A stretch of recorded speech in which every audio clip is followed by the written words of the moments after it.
What's up? What's up? What's up? Welcome back to After the Snap. It is me again. Yep, still me. I am Tasha Pierce, and I am the host of After the Snap Movies and TV. And this week, we sadly have to say goodbye. This is really supposed to be the end of an era for real this time. We've heard it was the end of an era a couple of times when we talk about this era of Star Trek. But it's looking like we're saying bye for real this time. So we'll be saying goodbye to the TNG crew, season 3, episode 10 of Star Trek Picard. This one was titled The Last Generation. We got a lot to get into. Let's see. Oh, okay, there we go. We got a lot to get into. And we're going to be here as long as it takes to get through it, right?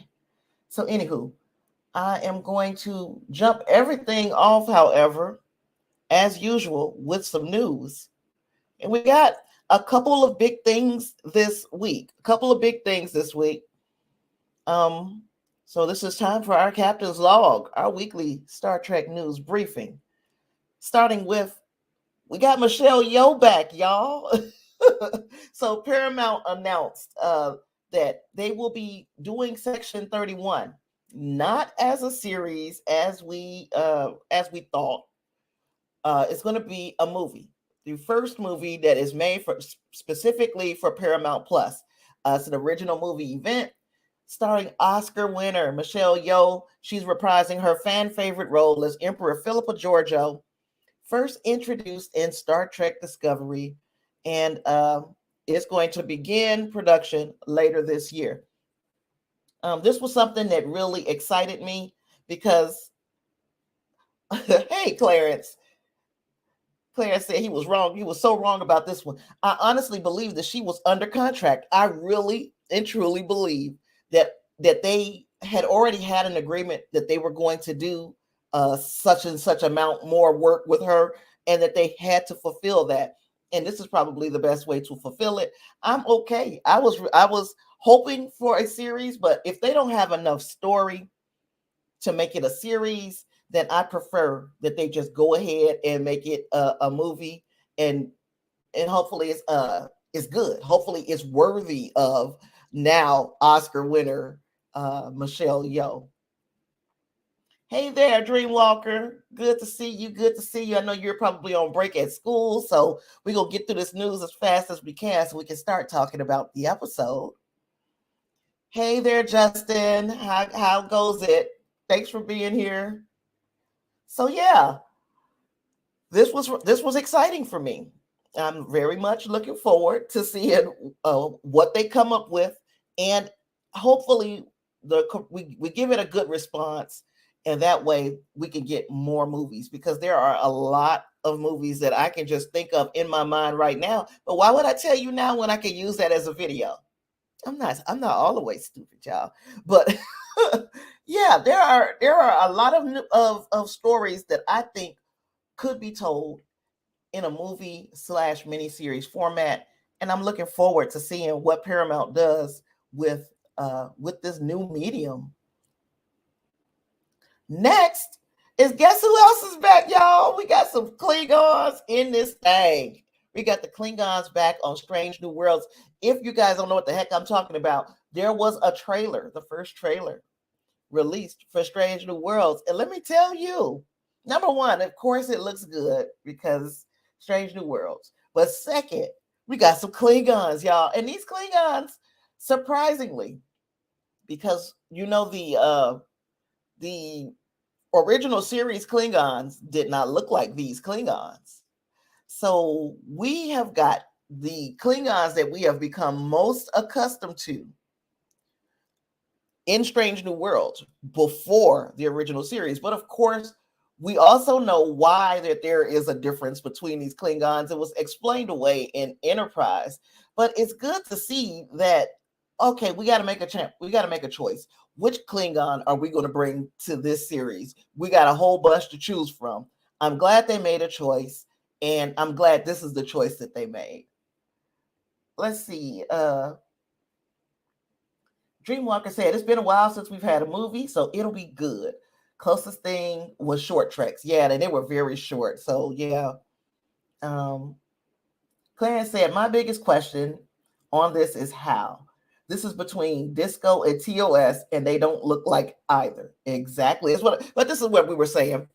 They explained it in Enterprise. If you remember that episode where they were talking about these augmented Klingons and their ridges disappeared, the ones who had taken this the serum from I forgot the doctor, but yeah, they took the serum and that made their ridges disappear. So now I guess there are two different factions, different kinds of Klingons, the ones with the smooth forehead and then the ones who that we are seeing here. And then Clarence also said, and Pike has seen those disco Klingons. Love the armor though. Yeah, now that one is a little bit harder to explain. Unless we go with the theory that Quonos has to be a big planet. And all Klingons can't possibly look alike, even though we haven't seen any other ones besides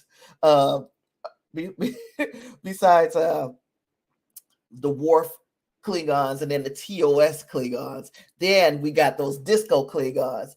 There has to be other looking, I'm assuming, got to be some other looking Klingons out there, right? Dreamwalker said, Dr. Phlox. No, the doctor, the Klingon doctor who I can't remember, the Klingon doctor who was who needed Dr. Phlox in order to fix the mess that he made with these augmented Klingons. So yeah. But yeah, Dr. Phlox was kidnapped to help that doctor, if I remember correctly. So yeah, we got a lot of stuff to look forward to. I can't, of course, share the trailer because there are things that I would like to break down, and I can't even break it down in a video because every time I try, they hit me with this demonetization. And let me tell you, the only money that I make is coming from YouTube, and it's pennies, literal pennies. And I don't get paid unless I make $100 a month. And I haven't been paid since December. So until I get $100, I won't get paid. I cannot afford to keep putting out videos because my final review for Picard is demonetized because I use the clips. But I can't afford to keep doing that because I need those pennies to start adding up so I get $100. That's the only way that they're going to give me some money.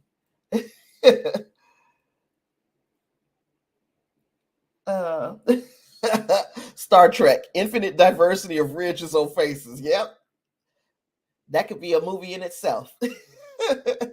So yeah, I can't do the share my thoughts on that trailer because I can't afford to not make the pennies on the video that I'm gonna make. So neither here nor there. Last but not least, as far as news, is hey, that's me, and I'm gonna be at Comic Palooza in Houston, where we will be, and I believe Mr. Brown Clarence is going to be joining me too, and we'll be discussing Star Trek Character Evolution, A Journey Through Time. So if you are in the Houston area or your plan is to go to Comic Palooza anyway, make sure you're there to see me Saturday, May 27th, 10:30 a.m. to 11:30 a.m. I will have more information as we get closer to the date. Just mark your calendars if you're going to be at Comic Palooza. And also, yeah, if I can get it recorded and all that, we'll make that a members only thing so that you can see what we discussed if you are unable to attend. If you guys don't know, I'm a little bit agoraphobic. So I'm gonna need y'all to like put your hands on me to make sure that I'm able to do this crowd, whether or not it's a big crowd or not. You know, I speak real well in front of groups, unless anxiety. So this is what we're trying to get past.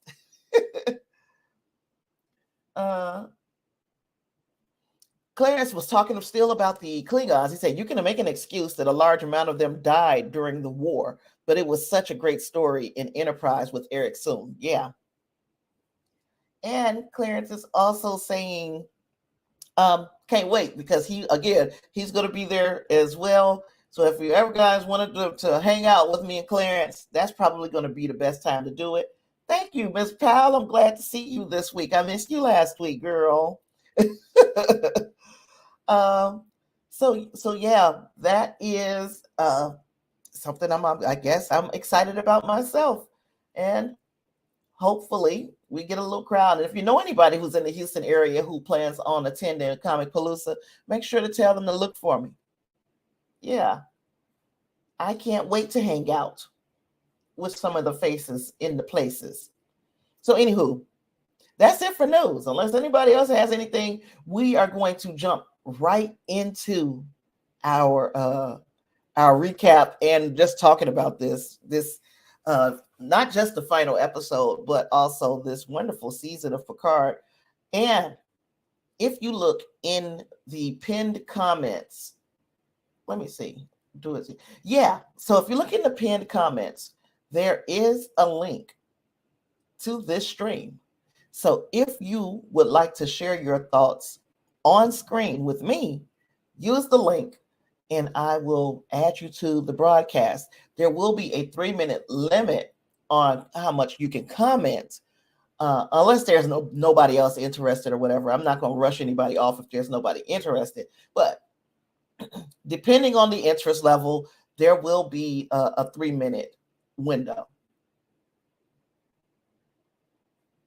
Oh, thank you, Justin. Justin says, congratulations. I'll be praying for you and Clarence, and definitely for Clarence because he has to travel. I live in Houston. He has to travel. Wish I was closer, but I will be there in spirit. No worries. Like I said, my intent is to still share it at some point so everybody can see what we talk about. Hopefully we do a pretty decent job. We do you guys proud. So in this moment, I guess it's now time to drop that spoiler warning. If you haven't seen it and you're going to see it, you probably want to wait. You don't want to hear us just spoil everything. But I'm pretty sure that if you're breathing, then you have heard an awful lot about the Star Trek Picard Season 3 series finale. This one was called The Last Generation. It goes a little something like this. In a desperate last stand, Jean-Luc Picard and generations of crews, both old and new, fight together to save the galaxy from the greatest threat they've ever faced. As the saga of Star Trek The Next Generation comes to a thrilling, epic conclusion. Wow, that's a lot. And, for the most part, would you say they delivered on the promise? That's a question for you all. Yeah, and he tells Clarence safe travels. Yeah, look out for each other.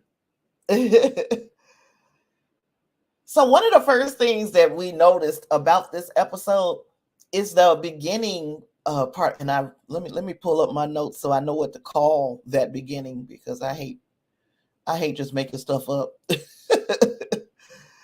That the opening animation.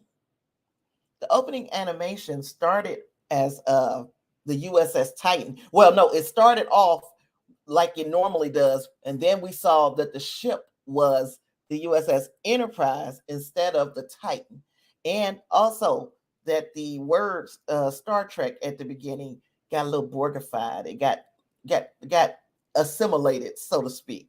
So those were two immediate differences right at the beginning. Oh, Miss Powell, you got to see it at the IMAX. I am glad. I'm glad somebody saw it at the IMAX, because that's what I was talking to Clarence and everybody else last week. I was like, I wish somebody would be able to have gotten those tickets. And I'm so glad that you were able to see it in huge fashion. Johnny Fitzhugh says, yes, it was a senior team effort, old and newish. It certainly was. I enjoyed it too. um, so as we jump things off, right where we start, okay, let me get my mouth, let me let my mouth, I should have did some mouth exercises before I started talking here. We start where we ended last week with the crew aboard the USS Enterprise. Why do I keep saying USS? With the crew aboard the D, y'all. So they are heading out of 8th and off of 8th and Prime, off of the Fleet Museum, and they are trying to get back to close to Earth so that they can help fight off the Borg infiltration. Now we found out pretty early in this whole thing from President Anton Chekhov that Earth, they telling people, don't even come, save yourself, don't come to Earth. Now, in my opinion, that's probably the last thing you want to do, because your entire fleet is has been Borgified. You need a little, it seems to me like you need a little help. But Anton Chekhov, who was voiced by Walter Koenig, who played Chekhov in TOS, and the name Anton is for Anton Yelchin, who played Chekhov in the Kelvin timeline movies. You would think that he would have said, we need some help, but okay. He said, no, don't bring your ass over here. Save yourselves. This was also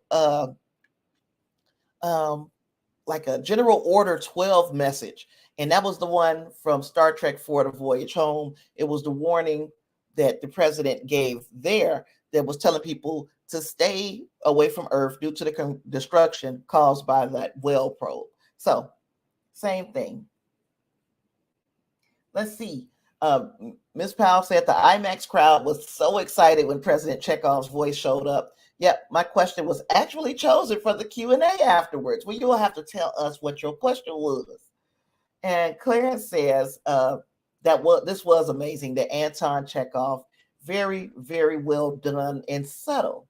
Not as over your head as some of the nostalgia has been. This was a subtle one. Except for if you was in that IMAX crowd. I think everybody in the IMAX crowd knew. So I don't know what I forgot. I think I was saying something and I forgot about whatever it was. Anywho. So they our Enterprise D. Yeah, that I was agreeing. I think that's what I was saying before I forgot, lost my train of thought. Clarence saying that he was puzzled that they didn't call for help from the Federation because the Borg would only come for everyone else next. Exactly. And your whole fleet is Borgified, but if you would have called for assistance from the Klingons, for instance, they could cloak their fleet. And we find out later on in this episode that this fleet formation has a little bit of an issue with cloaked ships. It can't see. It uses a line of sight propagation, which is stupid as hell, but I'm glad they used that, because if they had a fleet of cloaked ships, they may have been able to do something. However, I guess they were trying not to kill anybody in the ships, even though you would have expected, besides the Excelsior, you would expect that a lot of the senior staff that was over 25 on those ships would have been annihilated when the Borg takeover happened, when all the young folks got assimilated. Before the senior staff and older officers were able to react, those young ones had already, pretty much killed them all. Let's see. Justice says that opening was so epic, and the Chekhov and Spock references was so nice, and the Enterprise and crew coming to the rescue. David, you did not miss too much of anything yet. We are just getting into the beginning of things here. Ms. Powell said, I wonder if the president was afraid that our Klingon or Romulan allies had used our transporters and become Borg. And I guess that could have happened in some instances, but for the most part, you would think not as many of them would have been turned into Borg as us. At least I would think that. Claire said, agreed on the line of sight thing. I was like, what? Yeah, it was stupid. But hey, gotta go where the story takes us. Miss Powell said the signal only seems to be working in the soul system. Mm-hmm. And Dreamwalker said, I hadn't realized when I first watched the episode that this was a new space dock and the Fleet Museum was the old one. It makes a little more sense now how it can hold off a bunch of ships. Yes, it was able to hold off a bunch of ships, but that's it. I mean, like, we'll talk about it when we get there. You know, you'll be gone. Once it's gone, it's like, okay, this was the only thing holding off the entire fleet of Starfleet ships. Once it's gone, Earth should have been annihilated in that moment. It should have been over. What was they waiting on then? Anywho, we'll get there. Justin is saying hi to David. Ms. Powell said, is anyone thinking about this plot as an allegory of our young people and our social media society and the fracture it has caused? You know, I didn't look at it like that. I was just looking at it as it was being empowering to the older people, especially the okay boomer type thing. But we serve a purpose in this society. I didn't think about you have to expound a little bit our social media society, because the older people, I think, are the ones who are lost in this social media society. The younger folks are navigating it pretty darn well. It's our old asses or people who are our contemporaries. I've got friends who don't realize when things have been photoshopped. They think everything they see on social media is real. So even when I say, look, I can make this, I can make that myself, you know, I almost have to prove it. So yes, it gets a little, for people who spend so much time on social media, the older generation seems to believe more of what they see. Dreamwalker said, I guess we have to assume the ships have a different transporter system than space dock and transports on Earth itself. So only the ship transporters added the Borg code. Right. That's what I was thinking, that if you were going to Earth, then you were good. It was the ships that had been infiltrated. So now Justin is agreeing, though. He said, Miss Powell, that he thought the same thing. I didn't. That one went over my head. Miss Powell says the Prodigy living construct only work if you held. So line of sight is newer. Yeah. Yes, absolutely. Clarence, if I can get this stuff. Clarence says, didn't the president call it the Soul Station?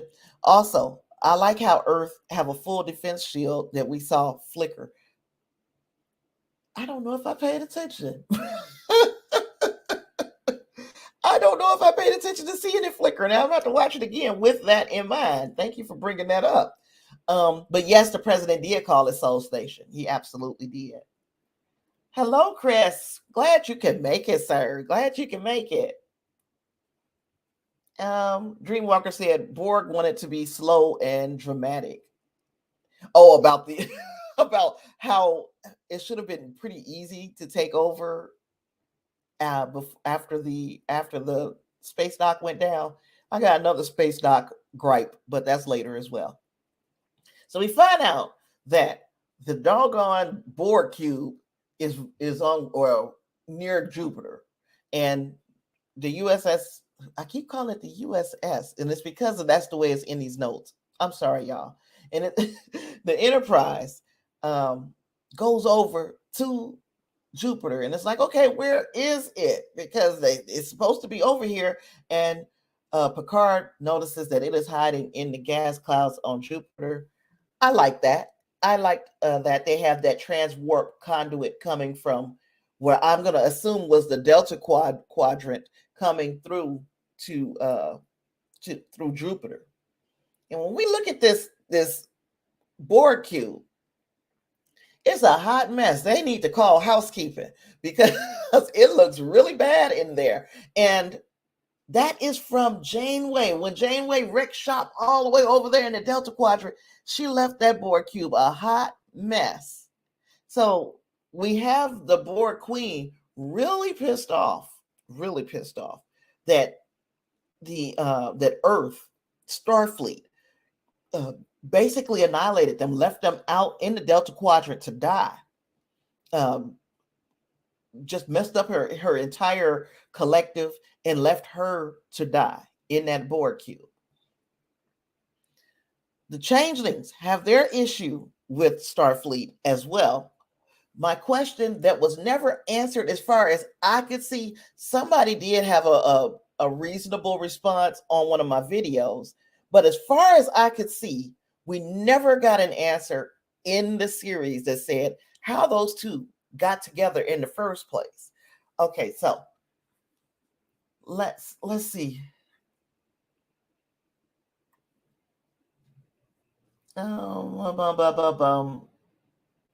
Miss Powell, okay, she's giving me a little more context.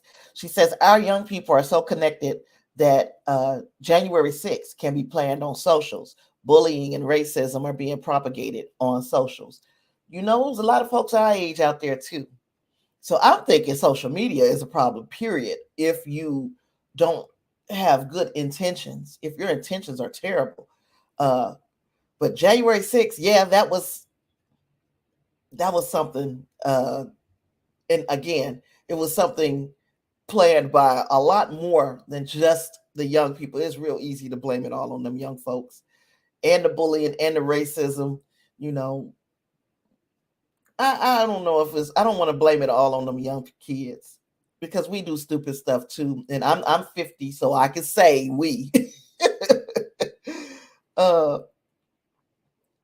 Clarence said also line of sight could have been a precaution. I'm wondering how. Dreamwalker said they've got a better shield in Disco's future. Yeah, I mean, this is a situation where it looks like Starfleet learned from a mistake. So yeah. Christopher says there are a lot of possible reasons why Space Dock wasn't assimilated. Maybe because there are more senior officers there, or maybe because they tend to use shuttlecrafts to get around on Space Dock. Yeah.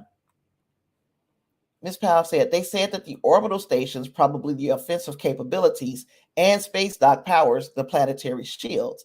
The Enterprise is the USS Enterprise. I get tired of saying USS. And then she said, sorry, the orbital stations went down first.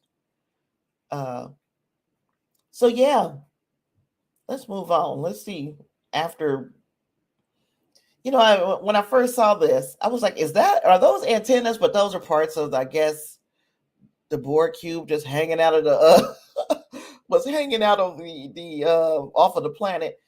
But the scale, the size of the D versus that Borg cube, you know, it made me appreciate how big those cubes, how imposing they must look when you're flying near one. And the fact it also explained the fact that they could take the ship inside this cube and fly it around the way they did. There's a lot of room. It's almost as much room in that Borg cube as it is between the floors of the USS Discovery. I'm sorry, I had to. David says this question is probably a drag, but I always wondered what USS stands for. Somebody told me. Uh, gosh, United Starship. Thank you, but I think it was something. It was something else with that S. I can't remember, but the second S or the first S. Ms. Powell said, "Oh, I'm blaming the young people." Just that the social, oh, she said she's not blaming the young people, just that the social media sphere goes from the early adopter young people to us older age people. So yeah, I think I agree with that. Yeah. Clarence said, I definitely thought those were antenna and part of the signal. Maybe it was, and maybe I wasn't crazy for thinking that. Dreamwalker said, time to teach. All right, see you. Teach trig, make people smart. So yeah, both of you guys said United Starship. I got you. I got you, Miss Powell. I understood. I picked up what you was putting down. So yeah, everybody's going United Starship. So I'm gonna grow with that's what it is too. Next, did anybody else see Riker struck his familiar pose when he's like in a situation where things are getting tense and he does that pose where he sticks his leg up? I wonder, first and foremost, I wonder if that's a Riker thing or if that's a Jonathan Frakes thing, if that's something that he does while he's directing and that sort of situation. But if it is just a Riker thing, this character is so comfortable, or this actor is so comfortable with the character that he is almost like a muscle movement when you start realizing the mannerisms that the character had that the actor picked up. But I think this is something that is similar to both the character and the actor. That's one of our Riker maneuvers, yeah. Oh, I don't know. I don't know what we're saying here. Oh, space. You just looked. Okay. Do the pose. I'm gonna need you to do that pose. Yeah, I don't care if you do pull a muscle in your thigh. Do the pose. Yeah. Frakes famously has a bad back. That's why he did the Riker maneuver and this Captain Morgan stance. But it's like now I don't even think we're gonna see. I don't think we saw him do like the maneuver where he puts his leg over the chair. I don't think we saw him do that. But I mean, of course, this is an older, stiffer Riker. Oh, so you say, it may have been a needed thing for a 3-shot. He's a tall man, and it may have stuck. Yeah, it's part of his. It's part of the character and the actor at this point. But it's like it's just those little things that make you realize that this character is not something that was forgotten by Jonathan Frakes for the number of years that we didn't see them on screen. It's like now we see that this character stayed with him, and not just him. All of these actors, let's pick right back up with these characters. Yes, there are differences and changes to the character, but for the most part, the essence of the character is still there, and I like that. So we got this away team. Once we realized it, because we knew that they were going to end up on that Borg cube. There's no question that Jack is on the Borg cube. They're either going to have to destroy the Borg cube or rescue Jack. And it looked like they were thinking to themselves that it was going to be more of we're going to have to destroy the Borg cube. So a lot of these, farewell, it's been an honor serving with you, Imzadi, I'll be back, but I ain't coming back, right? And Worf is just like, it's just going to be a fantastic day. I can finally die. And yeah, I had a feeling like I started to feel a little bit nervous for one of these characters, like somebody ain't coming back from this away mission. I'm glad I was wrong there, but I really was afraid that somebody wasn't going to come back. And I thought to myself, it can't be Worf because they already fake killed Worf earlier this season. So would they really do him in? I'm glad that none of these main characters were lost, but I was afraid. Ms. Powell says they had a problem in TNG with Picard being so much shorter than Riker with the 4:3 aspect ratio. And I can see that being an issue. He is thank you, Chris. You are so fantastic. I appreciate it. Wow. And you're right, to help me reach my goal of getting a green screen. Oh gosh. But yeah, he's a smaller man. Picard is, especially when you put him in between like this. shot here in between Frakes and Michael Dorn. Really, these two giants, and then you got Picard, who's just a reasonably sized guy. Justice says the away team scene on the bridge had me thinking they were gonna die. It was acted so well. I really thought that we were gonna lose somebody, and my heart was gonna be broken. Whomever. What? Oh, you're troubleshooting. David said, "Thank you. I'm troubleshooting a turkey sandwich." Well, I hope that you are able to figure it out.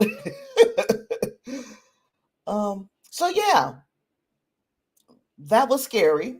We get down on the cube.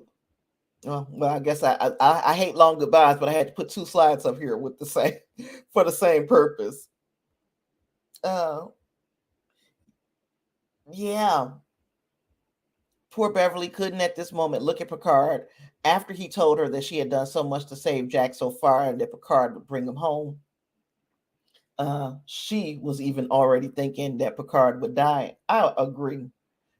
And I think there was a bit of feeling behind that because she didn't want him to go down there. She knew he had to go down there and get her child or their child, but she was like, "You're going down there, aren't you?" It seemed like there was some hurt feel, like she did not want him to go, and of course you wouldn't want him to. Of course you wouldn't want him to, but then you know that somebody has to do it, and who better than his dad? So yeah.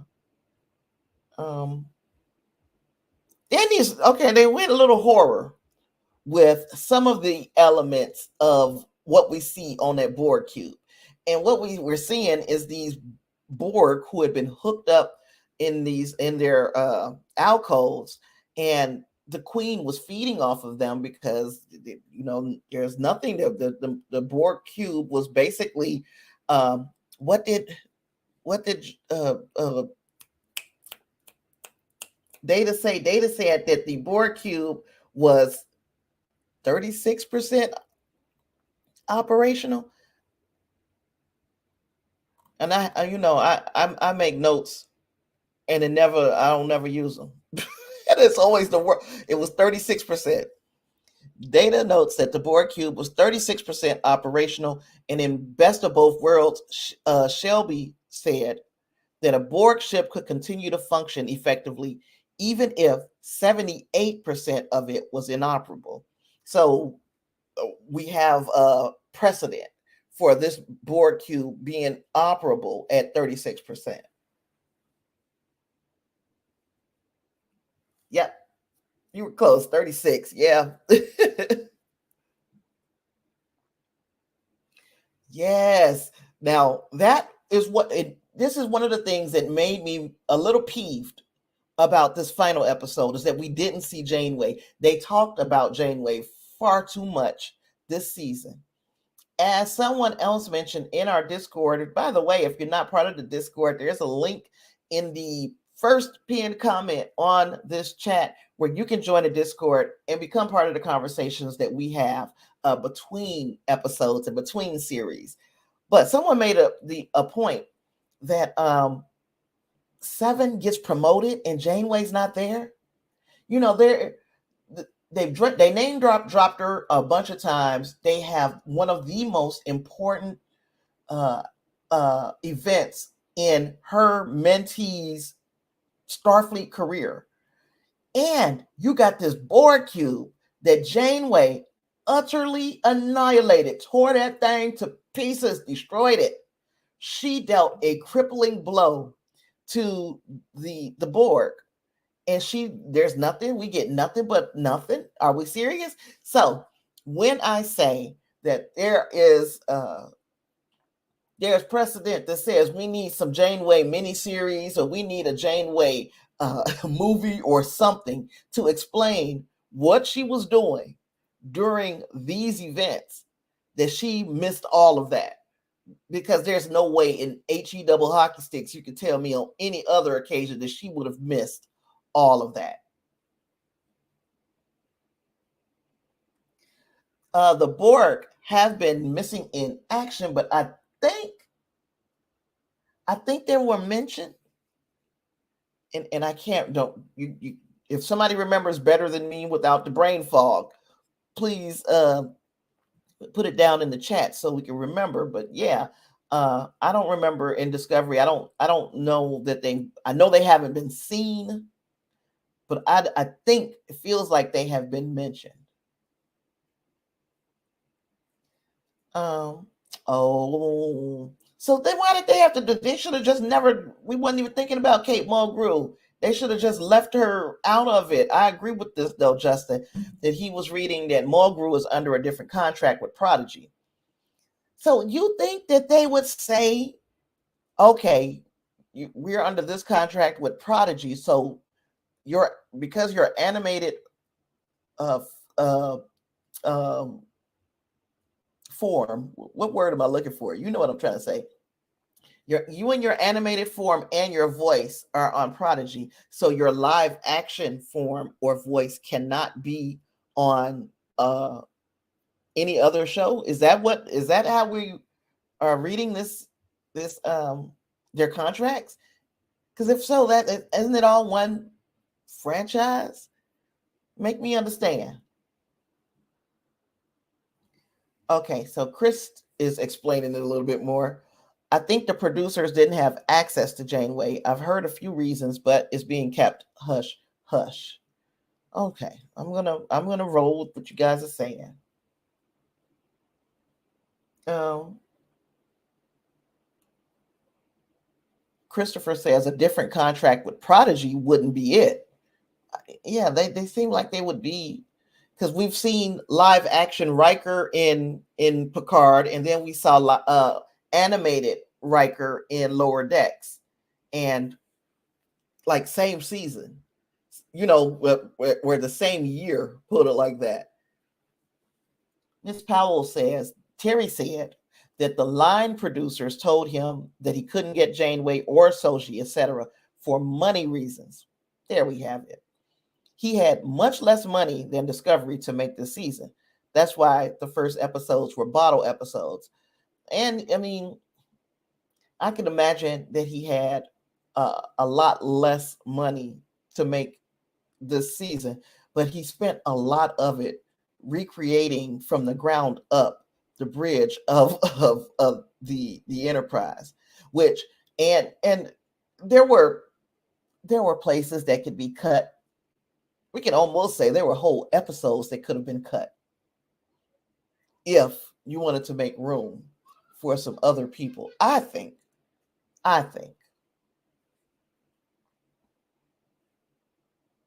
Um, Christopher says if Paramount and Kate both agreed to do PS3, they could have worked out a side deal. Right. Clarence is agreeing with Justin's. They need to do a better job of allowing crossover in the contracts. Chris says, yeah, it could be that Kate Mulgrew just wanted more money. They only had $1 million per episode budget. Johnny says, if she couldn't be a main character, I was better off not seeing her at all. Metalis did say there were others he wanted, but couldn't talk about why he couldn't get them. Clarence said, wait, less than Disco? That's surprising. Chris is saying a lot less, huh? And Justin said a live action costs more. It is a heck of a conversation.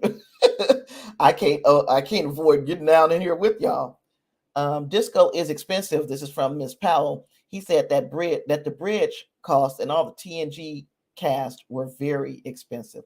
I can imagine bringing the entire TNG cast back was expensive.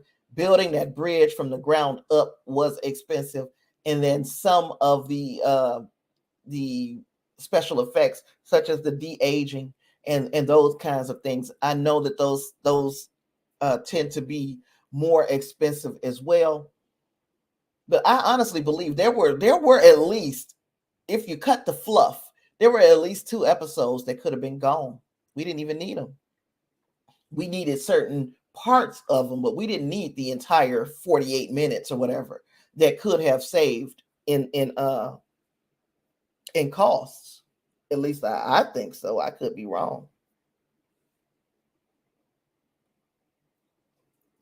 Now we have on the board cube, we have Riker and Worf, and this is when they're saying their goodbyes to Picard, and Picard tears up and thanks Riker for being there with them throughout all of this.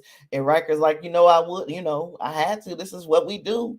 And Worf, I really liked what he said as far as a Klingon, and I got it written down because I liked it that much.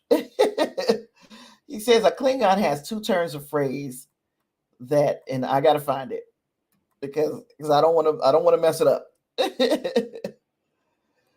Oh gosh.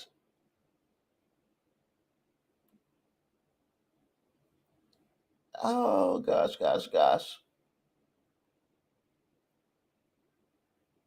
And I ain't gonna find it. I'm not gonna find it. And it's gonna make me mad because this was a line in this series or from Worf that I really and truly liked. Not just liked, I loved it. Here it is. There are two turns of phrase a Klingon never admits to knowing: defeat and farewell. Oh my gosh. I loved it. Absolutely love it. Yeah, he said there are two turns of phrase a Klingon never admits to knowing: defeat and farewell. One of my favorite Worf lines ever, I think now. Oh, but he was working really hard. And we're going to come back because, like, when he got into the fight later on, he put a whole lot of himself into that fight. And even Riker was like, I cannot. Are you serious? Well, let's pick this up. Ms. Powell said, I also wonder if the bad blood between Jerry and Kate during Voyager was an issue. Now, my understanding is that they buried the hatchet. Maybe Terry, a longtime Jerry friend, didn't want Seven's captain moment tied to an actress that hazed her on Voyager. Now, that might make sense because I forgot how close Terry and Jerry were. And they might have been like mean girl Kate. We won't let her have a part of this moment. Before we let her have a part of this moment, we'll bring in Tuvok.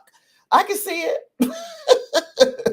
I can see it, especially if everybody ain't evolved enough to be like, I buried the hatchet and I've gotten over it. Some people are like, I'm going to be a little petty still. I'm still going to be a little petty, even though I said I forgive you. That's just being real. Michael Dorn has been phenomenal this season. Absolutely. Look, when we first got to the season, and I look at Michael Dorn as this Silver Fox Worf, and I'm like, Michael Dorn's still fine, A. And B, he's 70 years old. Are you kidding me? Very, very, very, very well taken care of man. So yeah, girl, 70 years old. Shoot, I would never. And some people couldn't ever. So Justice says budget and schedules and that fine print always makes things tough. Yeah. Now, one thing, he get it from his daddy, right? Jack is standing here looking, he ain't Jack right here. He Vox, right? Vox is standing here looking like is No. Once we get to be a certain age, like I'm 50, I got a son that's 28. If I tried to get with a 30-year-old, I would be wrong as two left shoes. I would just be wrong. Me at 50 getting with a 70-year-old, that's a whole different animal. He's 20 years older than me. That's nothing. And I mean, he probably, as far as the way men and women mature, We're probably right at the same level at this stage in his life. and and even worse, my daddy would have been like 84 this year. So no. He could definitely, Michael Dorn could definitely get it. Vincent, hi Vincent. Matala said he wanted Janeway and even Harry Kim to be part of the season, but was told by upper producers that this isn't the Avengers and shot the idea down. Let me explain. That right there would have been fantastic. You brought in Shelby and you wrote Laren.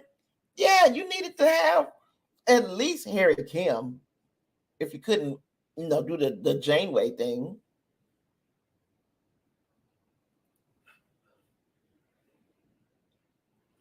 I eat popcorn every time I'm about to come on here. I got popcorn in my tooth. Give me a second. Let me get this out my mouth.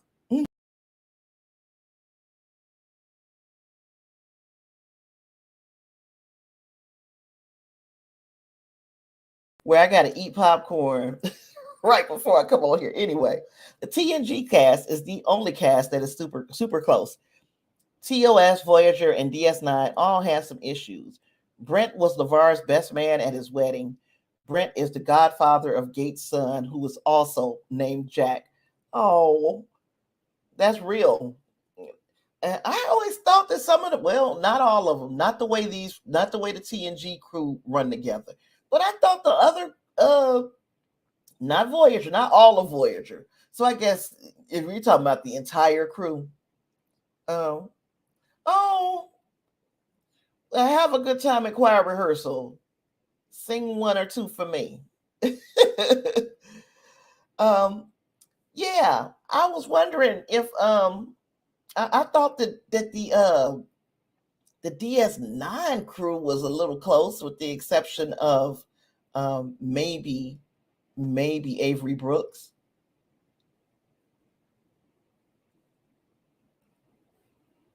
Justice says Worf was still so great this season. Riker was awesome. There should be some Emmys nominations for this season for a lot of this cast. Janeway and Harry Kim would have been epic. Come on, Kurtzman. Exactly. Reinhardt's in the house.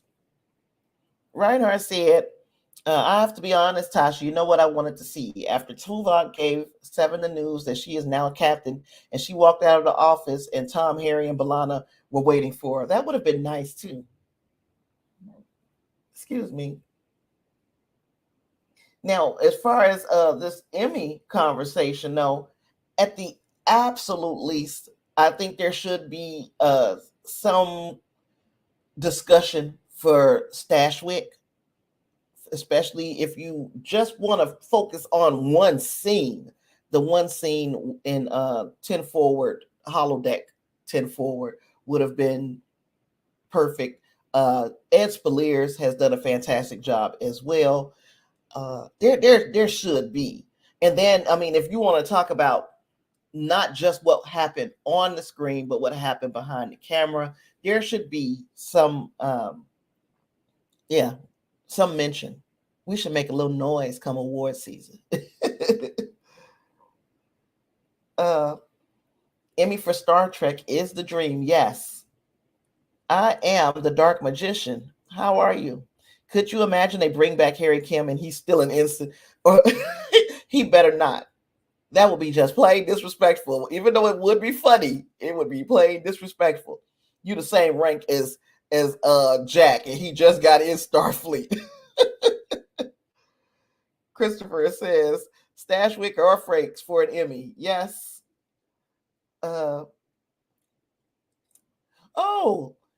Ms. Powell said that she thinks that Matalas wanted Harry Kim to be captain of the USS Hikaru Sulu. To make him a captain would have been fantastic. To see him as something other than an ensign, right?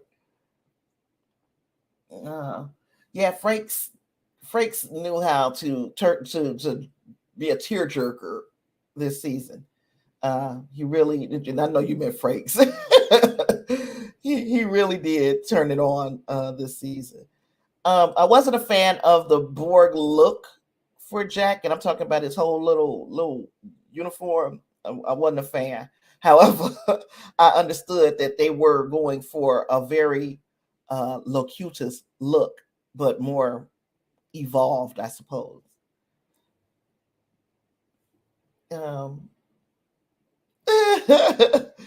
Say Harry Kim demoted to the NCO for being boring.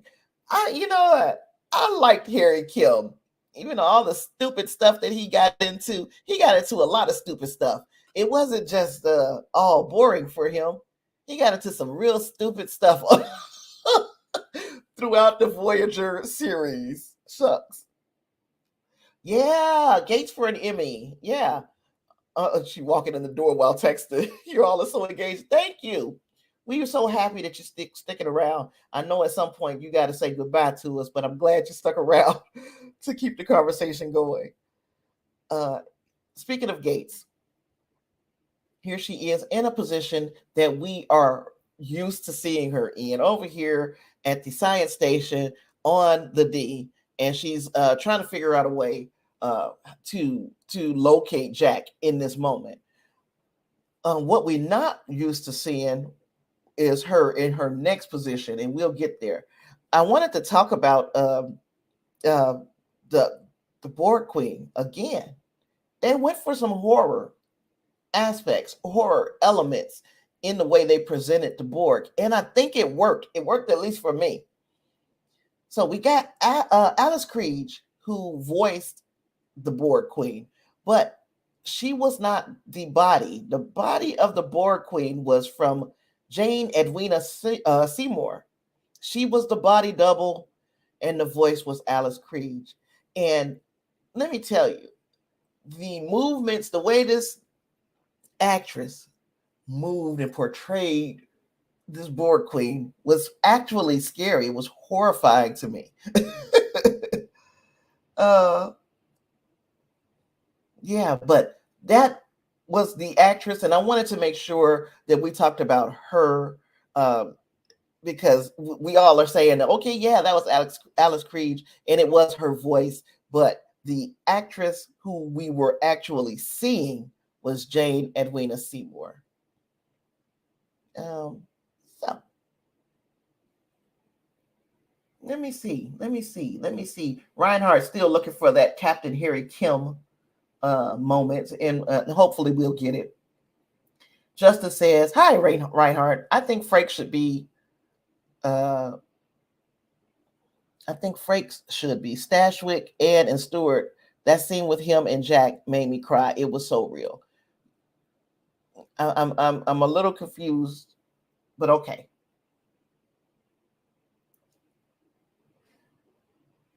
You won't. Well, now I'm missing context, and I am the Dark Magician says I never liked Dr. Crusher. She was just always written as soft to me. Picard made me love her character. It went so well. Gates did her thing on it. You know, I think that Dr. Crusher gets a bad rap. Do you remember that episode? Because when back in the beginning of this season, when my initial theory was that these would be the conspiracy aliens, and I went back and I watched that episode, Conspiracy. She was the one who pulled out the phaser and started shooting those things. She shot the Admiral. She was the first person to pull out a phaser and shoot. And I mean, that was in season 1. So I know that they were very up and down. Season 2, we didn't get her at all. They were very up and down in the way that they portrayed her, but she had some badass moments. And we're going to forget about the candle shit. She had some badass moments. I think we need to do a badass Beverly rewatch. That's going to be a members only thing. We're going to find episodes when Beverly was a badass. So if you want to get that series going, we can do that in members only. Yeah, that Borg Queen, she was very, very creepy. Very creepy. You said you was a Pulaski fan. Oh my goodness. You know what? To each his own. I didn't like her too much, but to each his own. Justice said, "Yep, I also agree. The queen was creepy and acted well." Chris says, "Tasha, we must never forget the ghost. We must never forget." Oh gosh, we don't talk about that ghost candle. You say, I am the dark magician says, you're right about that. She did shoot the admiral. Everybody else got their ass kicked by the admiral, and she came out with a phaser. Miss Powell said, Gates didn't like her soft portrayal either. The 80s dude writers did that. She and Marina had strong combat training, and the writers made them fight with pots and pans. Yep. Reinhardt said they made Pulaski. See, they made Pulaski too much like McCoy for me personally, but I love the actress Diana. Her last name is not Maldonado. I forgot what is her last name? I don't want to say Maldonado because I know it ain't Maldonado. Her name is Diana. I forgot, but I know who it's. I know you didn't mean Maldonado.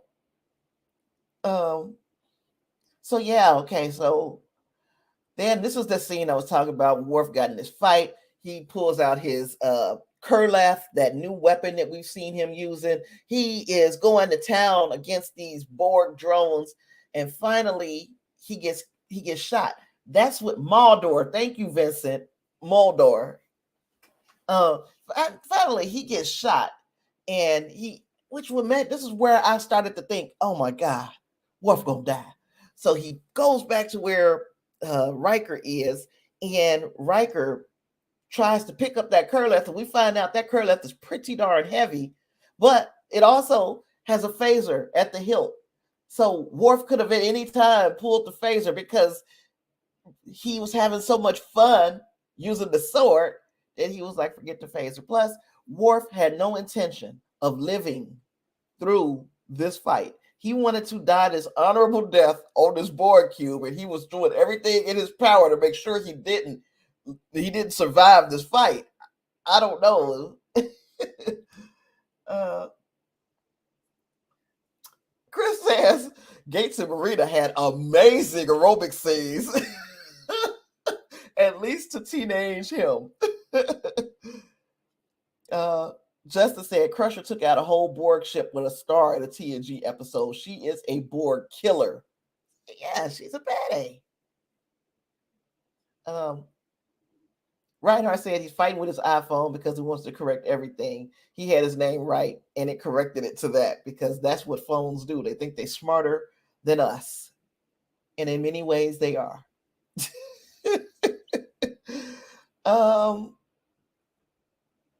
So this is when everybody is looking at Beverly after she basically stole Worf's job. I think she did this job better than I have ever seen anybody at Tactical.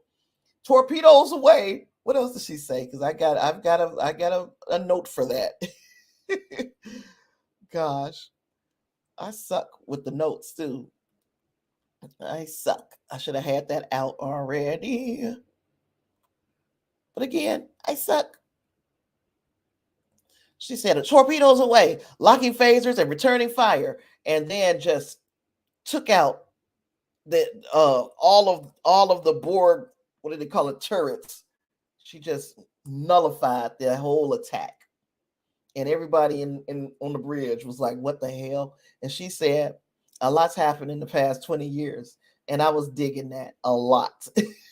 A lot. Because, there are questions that I had during the season, like, that ain't the way Crusher would have did this or that. That's also not the way Crusher would have took out that Borg cube, but we needed her to do that. And a lot has happened in the last 20 years. So I can agree. Now we go back on the cube and we see Picard having his argument with the Borg Queen and trying to snatch these apparatus out of Jack, until he realized that if I do this, I'm pretty much going to make my child a vegetable. So he stopped. This is when he decides to plug himself back into the collective. I thought that was well done, especially. And oh, and there is what do we call it? The D when Beverly was when Beverly was doing her maneuvering. I keep I get sidetracked when I saw something come up on the Discord. Okay.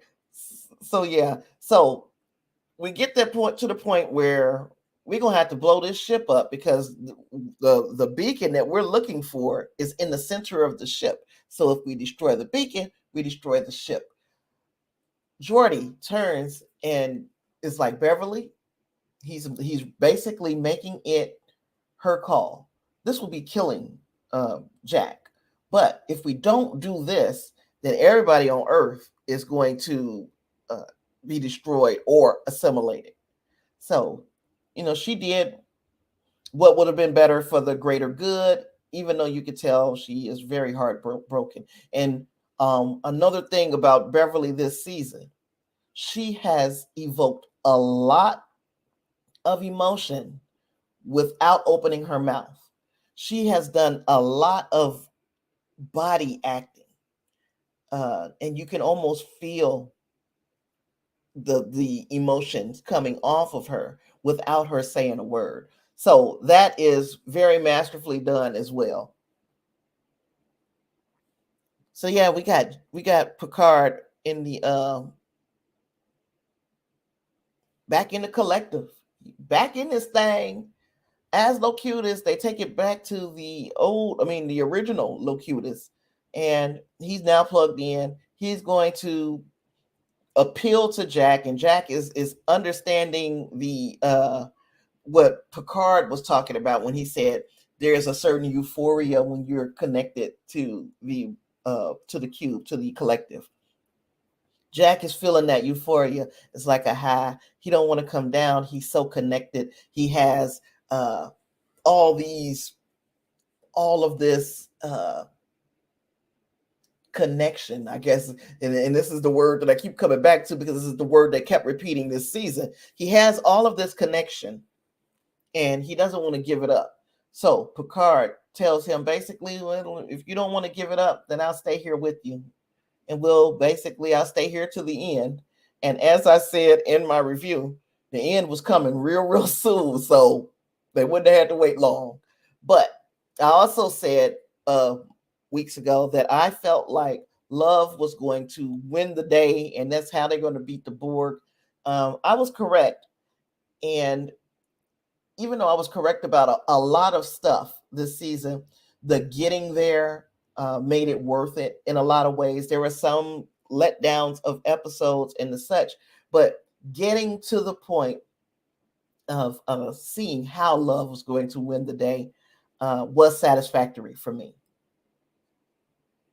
Justin said they did such a great job keeping the saucer. Yes, the saucer burn marks from the crash landing in Viridian 3 from Generations. Yes, so that also fantastic attention to detail. Just some shit that I wouldn't have thought about. I wouldn't have thought, you know what we need to do, because somebody's going to be paying attention. We need to to keep those burn marks on the saucer. They did a great job. They really did.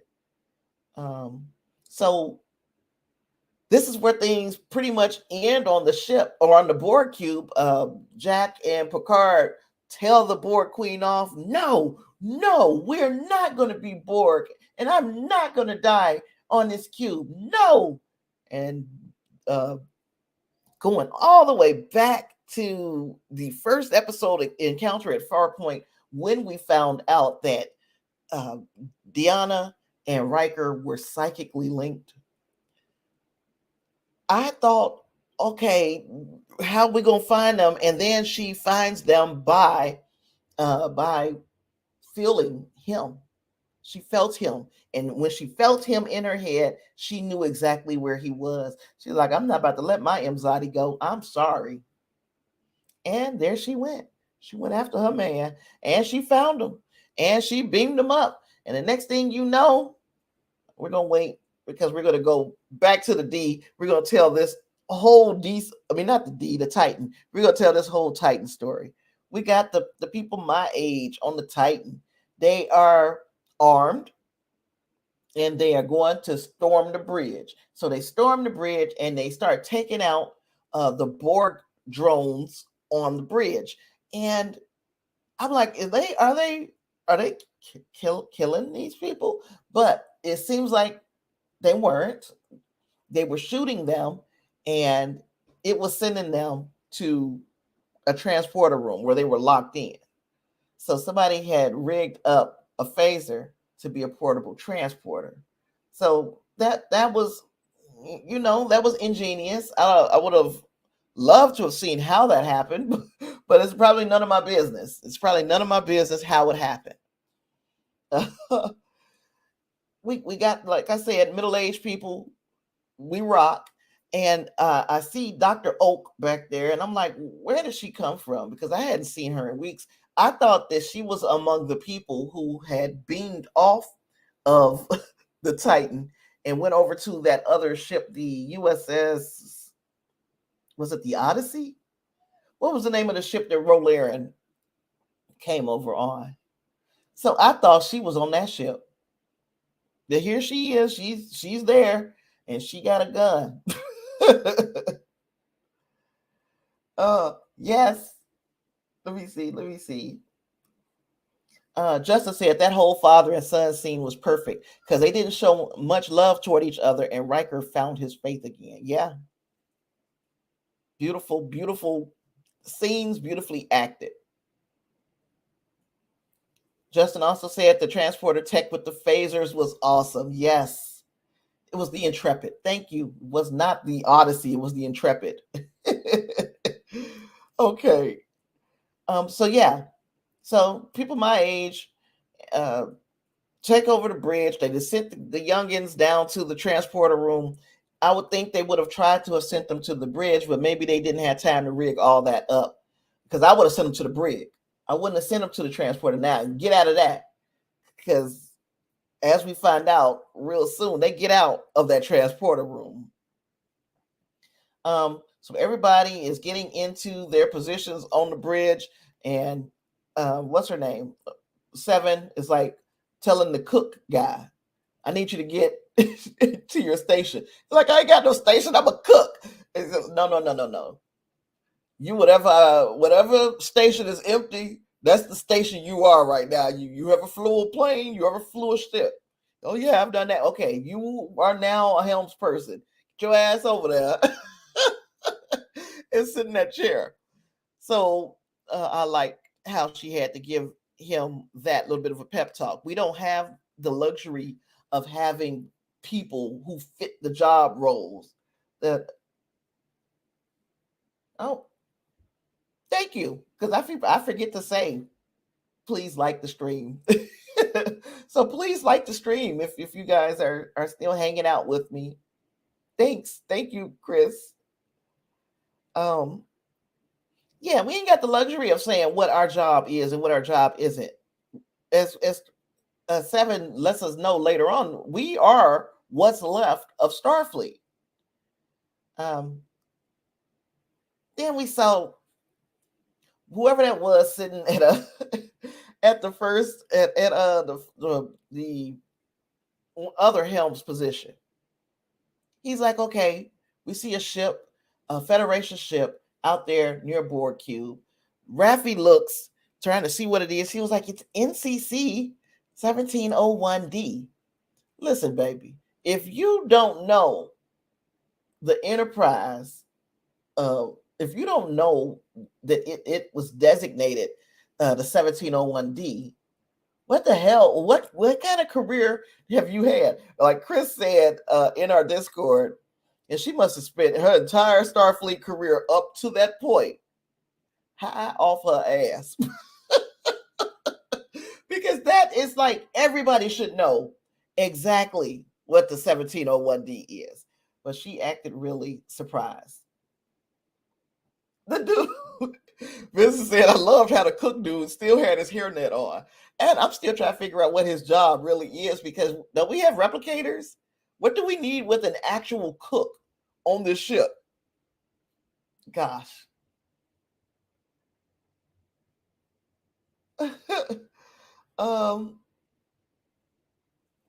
Here he is, yeah. So and the cook dude is still like first he had to get to a position and Seven had to like dang near lead him by the nose to a position on the bridge. And then he's like, we can't do this. How are we supposed to do this? How are we supposed to we're supposed to cloak this ship and take on the entire fleet. And the funniest thing about that is, well, the best thing, it's not the funniest thing. The funniest thing is that he had the audacity to say that. The best thing about it is that it gave Seven an opportunity to give a speech, a rousing We Are Starfleet speech, the first of her captaincy. And she nailed it. She nailed it. And this might have ended up being the last of her captaincy. Justice said, I agree the brig is where they should have gone. Seven's speech, it was inspiring, and plus Raffi and Picard were so close, and his number one in season 1 and during the Mars attacks. Yeah, they were so close. That's why I can't understand why she didn't know what the NCC 1701D was. How could you not know what that is? Girl, you kind of upset me. Somebody, Johnny said, somebody had to cook that very rare steak. No, they didn't. All they needed was a cigarette lighter. As rare as that steak was, the steak would have got up and walked over to Shaw's plate.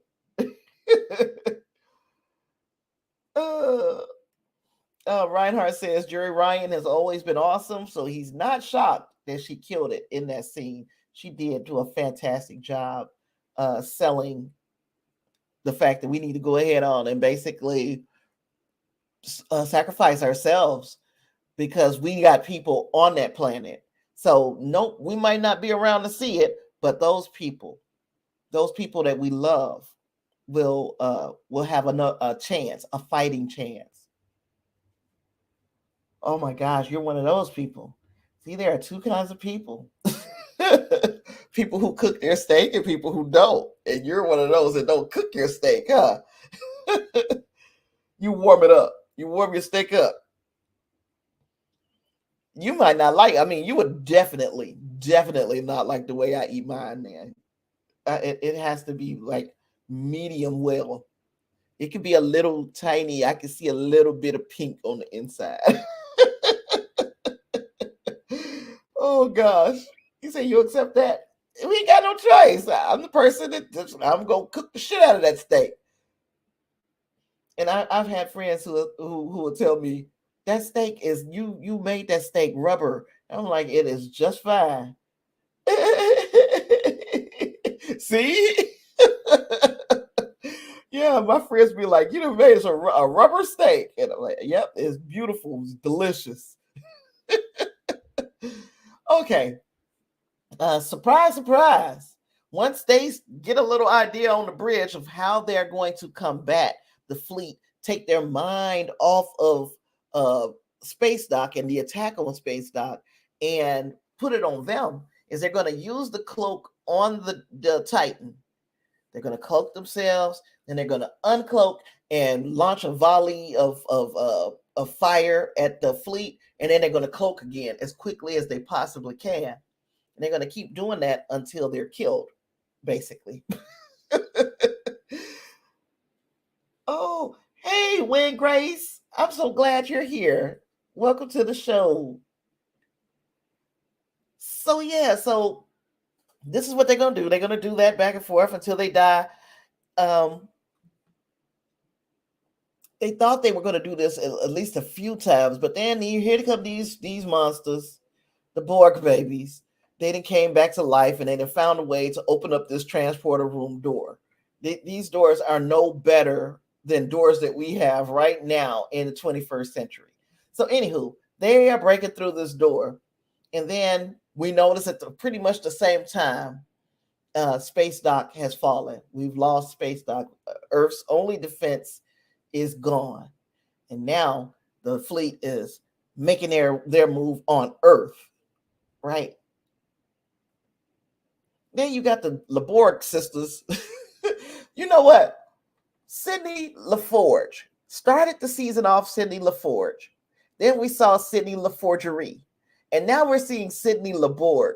She played many characters in this season. Shout out to Ashley Sharp Chestnut. She played a lot of characters. But anywho, only person that played more characters than Ashley Sharp Chestnut is Brent Spiner. But anywho, the LaBorg sisters, they took out the cloak device. They went and they did what LaForges do. They went and they engineered, but they reverse engineered that cloaking device. Wow, you guys are blessing me today. Thank you, Johnny. I appreciate it. I truly needed it.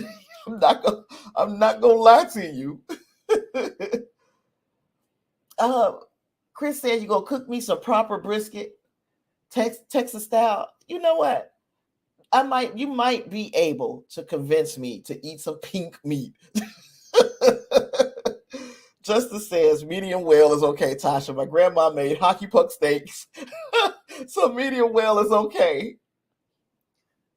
David, they saved Jack in the end, right? Yes. So before Deanna beamed Riker and Picard and Jack, and Worf off, they got Jack as well. So everybody is safe on the D by the time the Borg cube thing blew up. Yeah, honey, I say LaBorg sisters because, like I said, Sydney, she was LaForgerie, she was LaForge, and now she's LaBorg, and then she gonna turn back to LaForge. She played a lot of roles. Anywho, Johnny, Justice says Sydney is a good character. I want to see her in more Trek. Me too.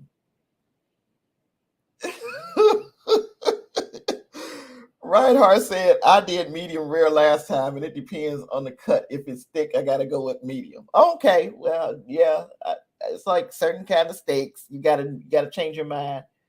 Thank you so much. The Borg sisters deserve a super chat. Oh gosh, I appreciate it. You guys are really, really helping the stream and helping me, because now I don't have no excuse. I got to get that green screen next month when this money comes through. So I appreciate you guys. San Antonio loves me. You know what? I really hope that you think about coming to the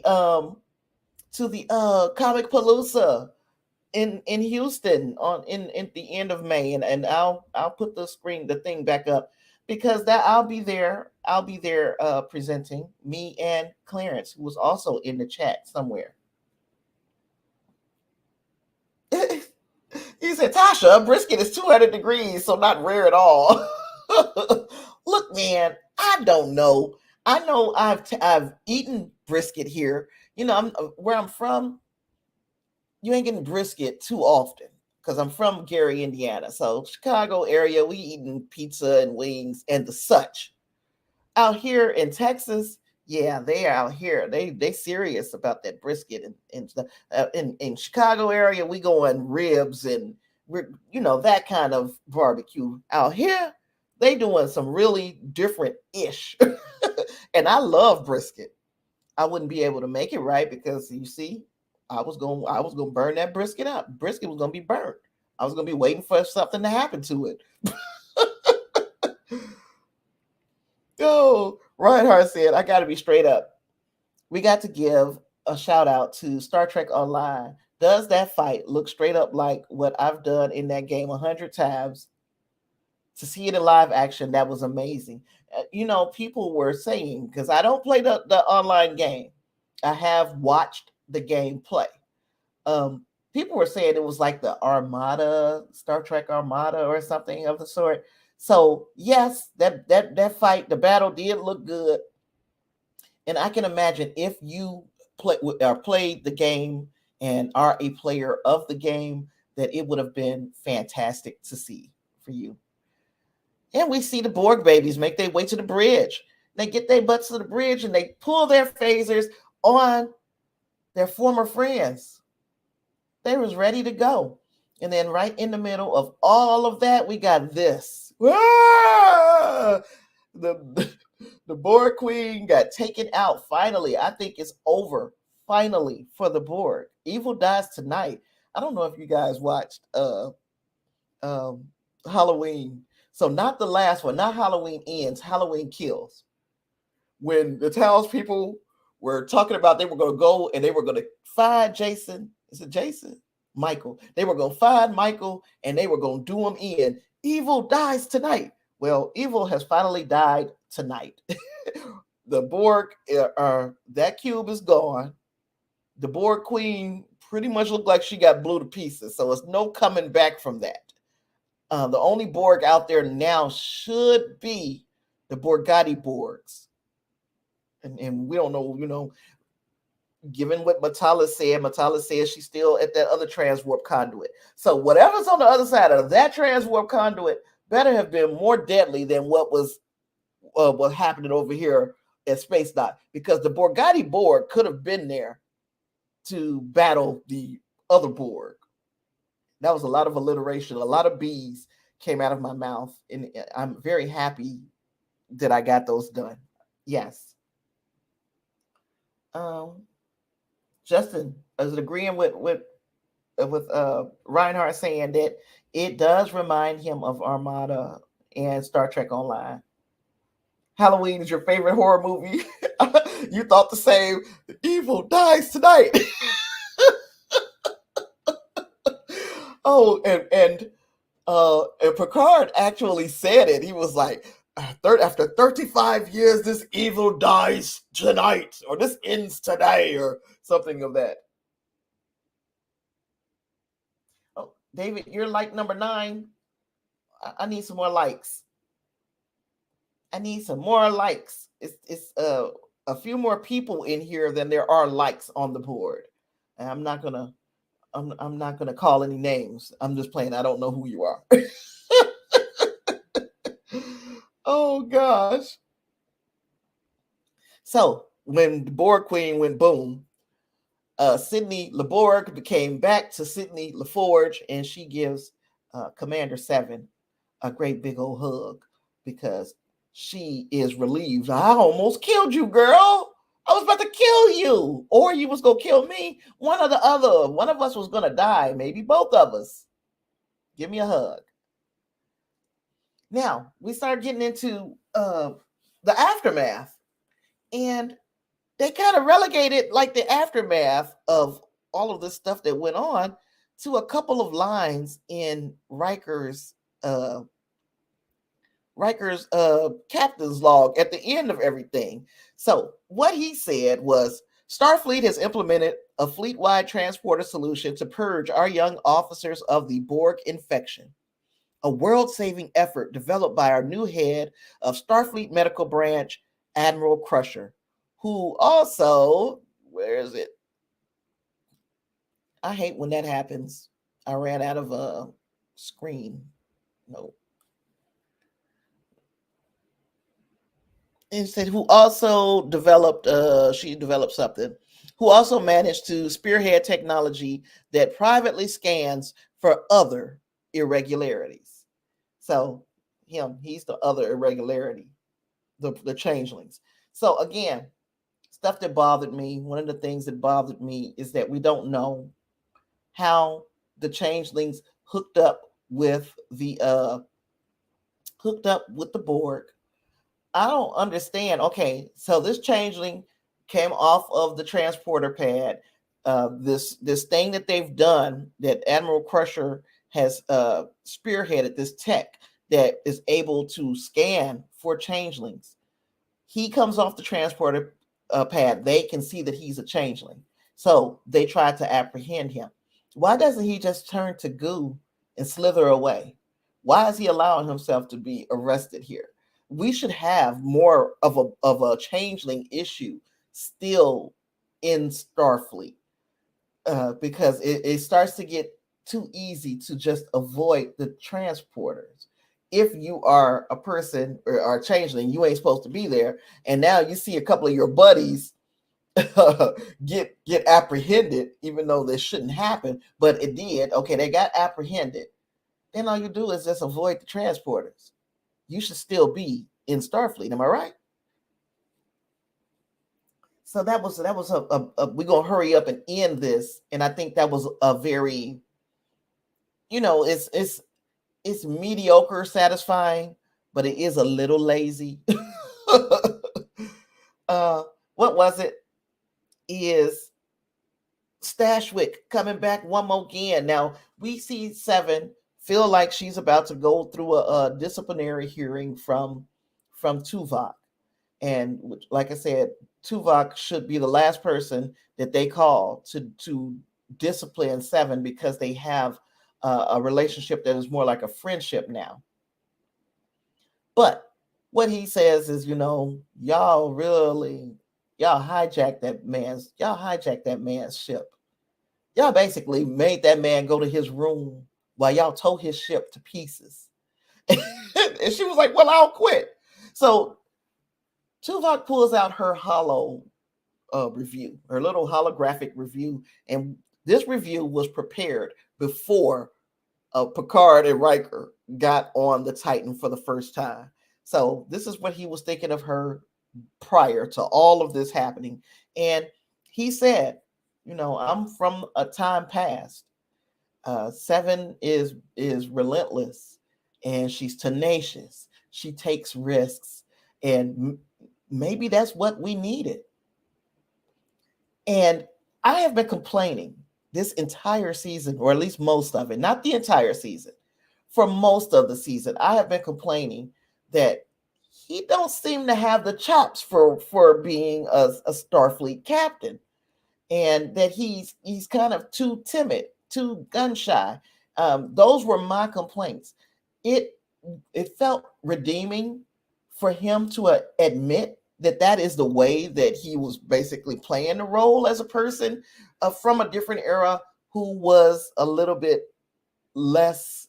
He didn't want to take risks, and some risks are okay to take. It's something who's calculated risks are okay to take, but he was not prepared to do that, and the character knew he wasn't.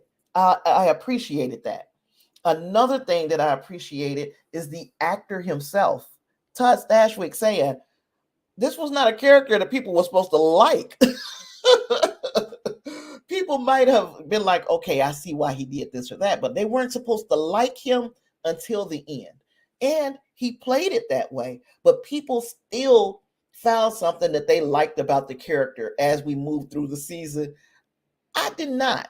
The more I saw Shaw, it was almost like I was kind of teetering between I like him and I don't. I like him and I don't. You get what I'm saying? So we're still talking about here. We were talking about some Star Trek Online. Reinhardt said, Tasha, that's about like what they did with Best of Both Worlds. Remember, Shelby said, we'll have the fleet back up and running in less than a year or something like that. That was it. And let me pick up. Wingrave says the last thing he heard about Star Trek Online was Mirror Wesley Crusher was the main villain. Well, I would like to see that in a series. Give me evil Wesley Crusher. Give me that. But so yeah, Reinhardt. But one of the things, because that's one of the things I was coming to next. I think I was coming to it. I'm coming to it. The fact that in less than a year, things are supposed to be back to normal. But what we were just talking about Beverly becoming Starfleet Medical's medical branch, the head, and them doing the technology for scanning the changelings and for purging the officers of the Borg infection, all of that was days or hours or weeks after this. This wasn't a year. It didn't become a year until we saw the G. So all of this happened long before a year. That's number one. And then number two, we have Space Dock, which was utterly destroyed, completely and totally destroyed.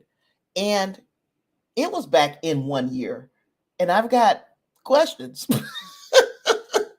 But I know I'm never going to get answers. I'm probably never going to get answers, so I'm not even going to pose the question.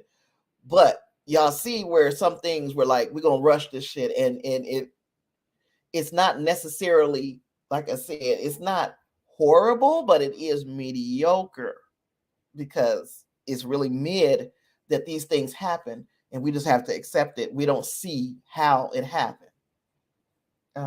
And I don't think enough time passed for us to see it happen.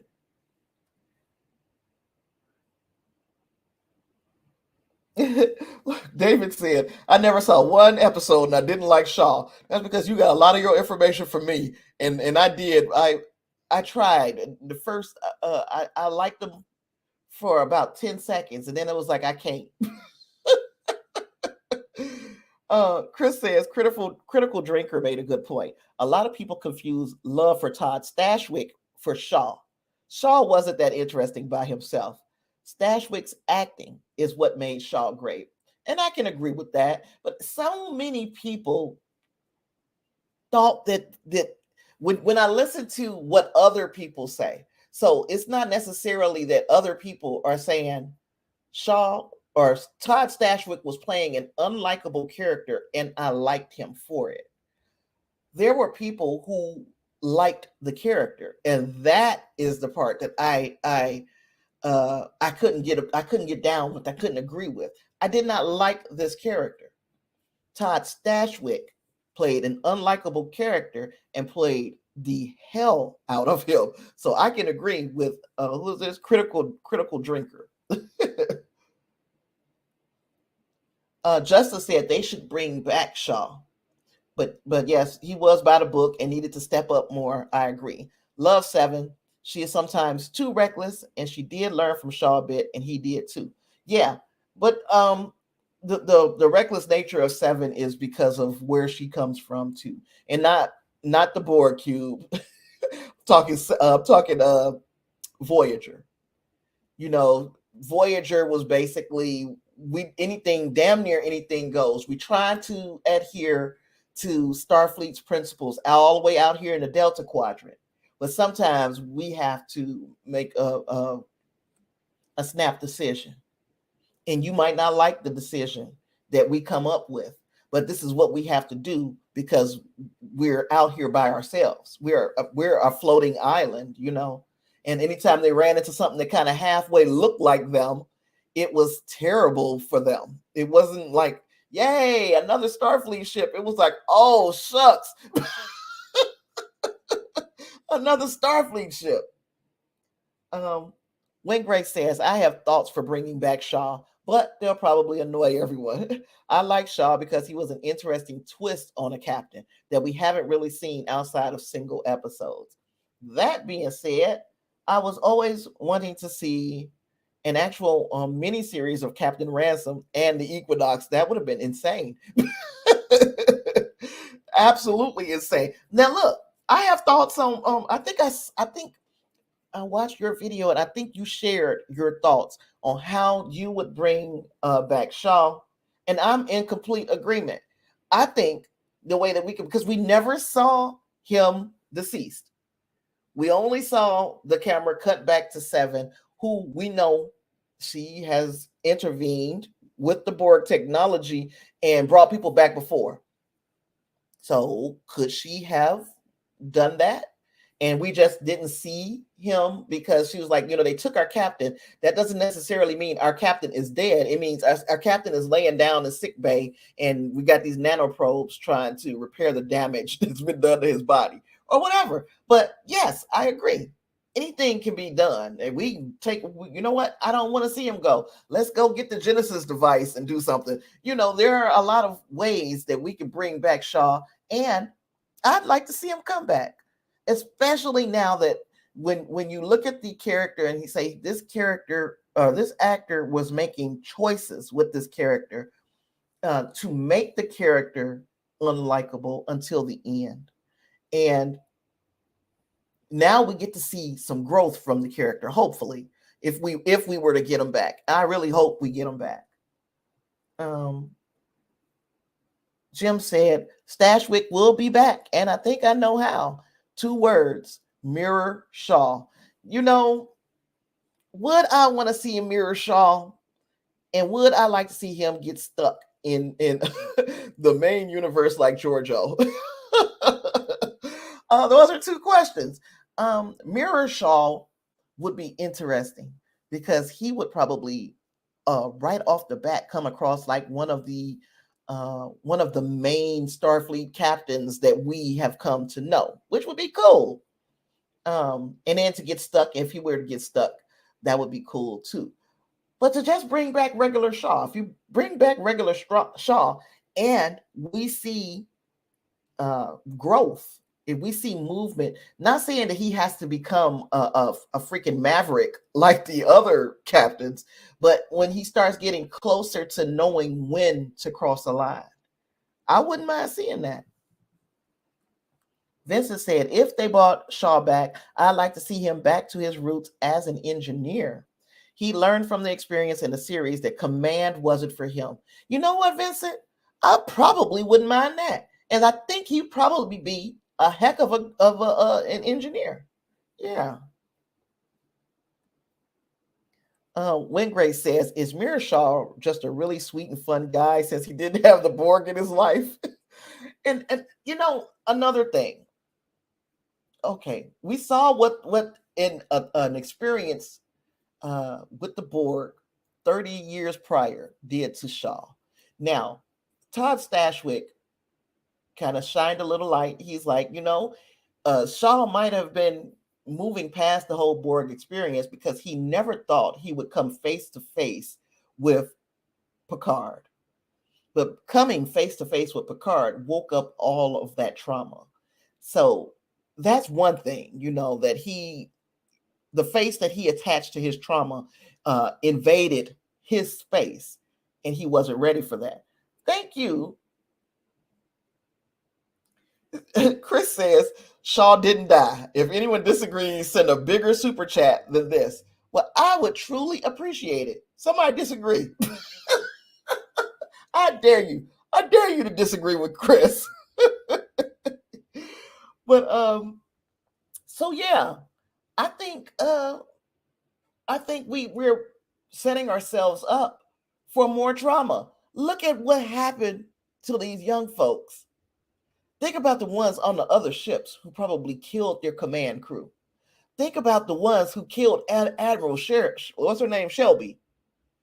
That's a lot of trauma that these young ensigns, lieutenants are going to have to deal with. Some of them are going to be Shaw all over again, and some of them are going to be worse.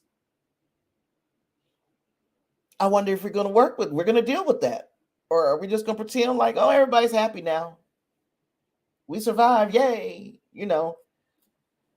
So hopefully we get an answer for how we're going to address the obvious trauma that this young group of everybody that's under 25.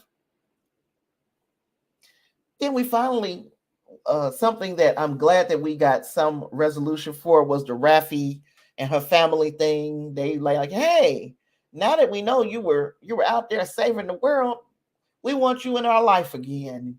I want you to meet your grandbaby. And I can completely understand the excitement of getting to see her grandchild. So she gives a great big hug to Worf. But I shared this because Worf, while she's so happy and crying tears of joy, Worf has a different expression. And I'm reading this expression as kind of regret. Does anybody else see a sad or reminiscent uh Worf in that picture. Chris says the ones who killed Admiral Shelby deserve a medal. You know, as much as I didn't like her, I didn't like Admiral Shelby. But did she deserve to go out like that? I don't know. Wigray says if we do get a legacy show, we could deal with that trauma through the Forge kiddos. And I agree, or any of them, because I hope that if they were to come back with a legacy program, legacy show, that they bring that entire bridge crew back. Esmar, Mura, and the LaForge girls. And yeah, we need to explore what that kind of trauma will do to a person. You were literally assimilated, about to kill everybody. And everybody is not Picard, where it appeared outwardly that he had gotten over it, but we got to see in that one episode, what was the name of the episode where um, he had to come to deal with his with the assimilation. What is the name? Was it Family? Y'all tell me, because I don't remember. I think it was Family. Justice said, I believe Seven will do great things. Tasha, she learned from Janeway and Picard. I think Raffi reminds Worf of Jadzia. I agree. And he has an attraction to Raffi. I don't think he's attracted to her, though. That's the part that I disagree. I don't think he's attracted, but I do think he sees Jadzia in Raffi. So I just didn't I didn't read the physical or whatever kind of attraction. And I think it was just be so confusing.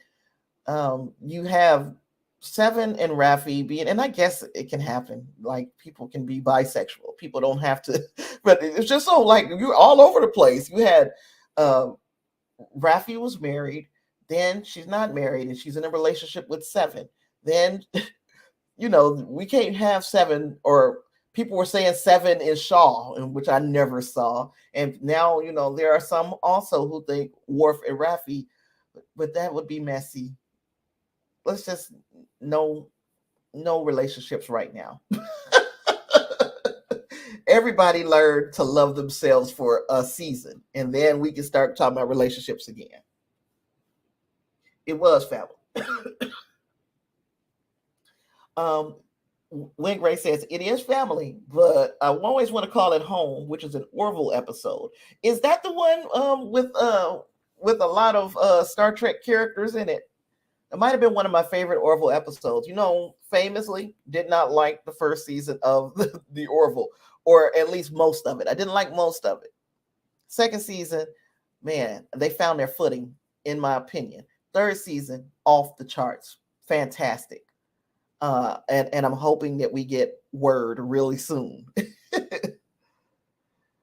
Yeah, Raffi is his mentee. That's the way I'm looking at it. More that than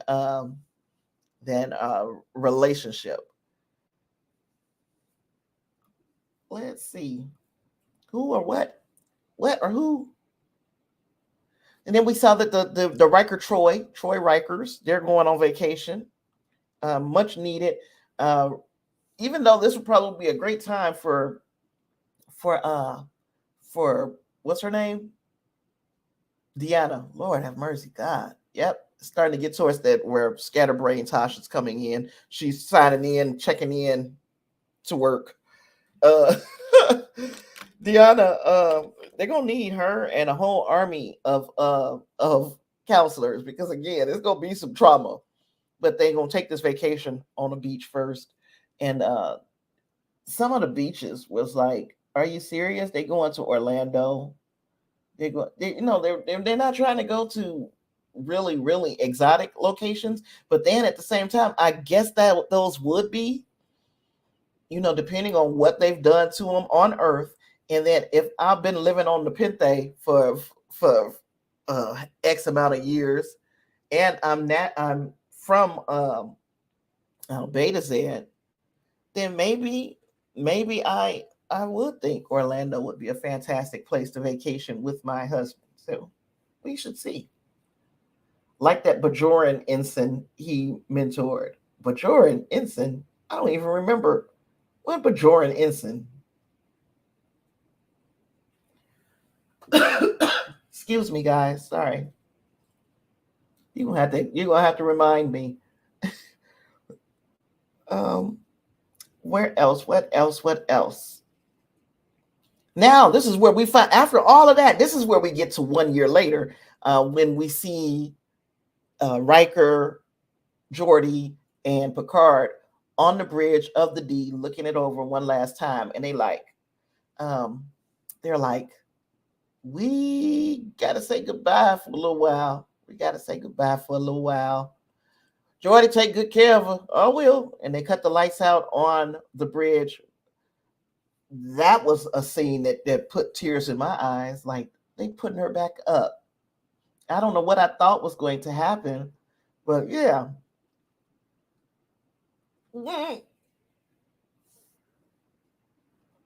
Wingray says they just saved Earth, so it might feel nice to enjoy the planet. You almost lost.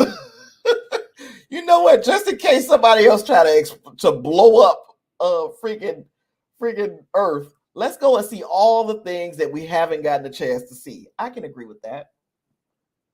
I'm glad you remembered Instancito from Lower Decks, the episode, not the show.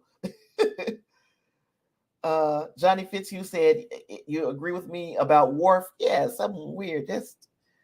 He just didn't look. He looked far away in that moment, like his mind was somewhere else, and he wanted to save Raffi from being in that position.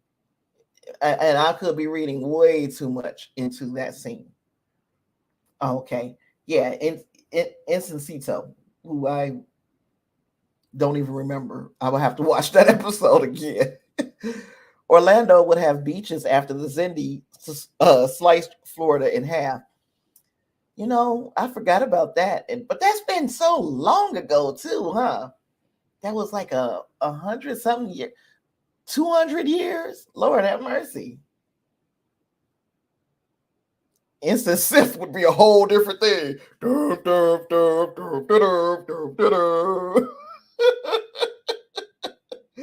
Oh gosh. Riker is from Alaska, so Orlando probably sounds like Risa to him. Risa. Johnny says, Worf, if you recall early on, he told Raffi not to assume what he has or hasn't sacrificed for the mission. I was talking about that on the Discord, and I do again. I'm going to invite you guys to come and join the Discord. The link is in the first pinned comment to this chat. A season about family and Alexander isn't mentioned. That's why I think Worf needs either a mini series or a movie.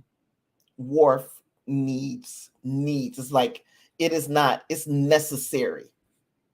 It's necessary. We have to get it because so much has happened in this character's after the last time we saw everybody.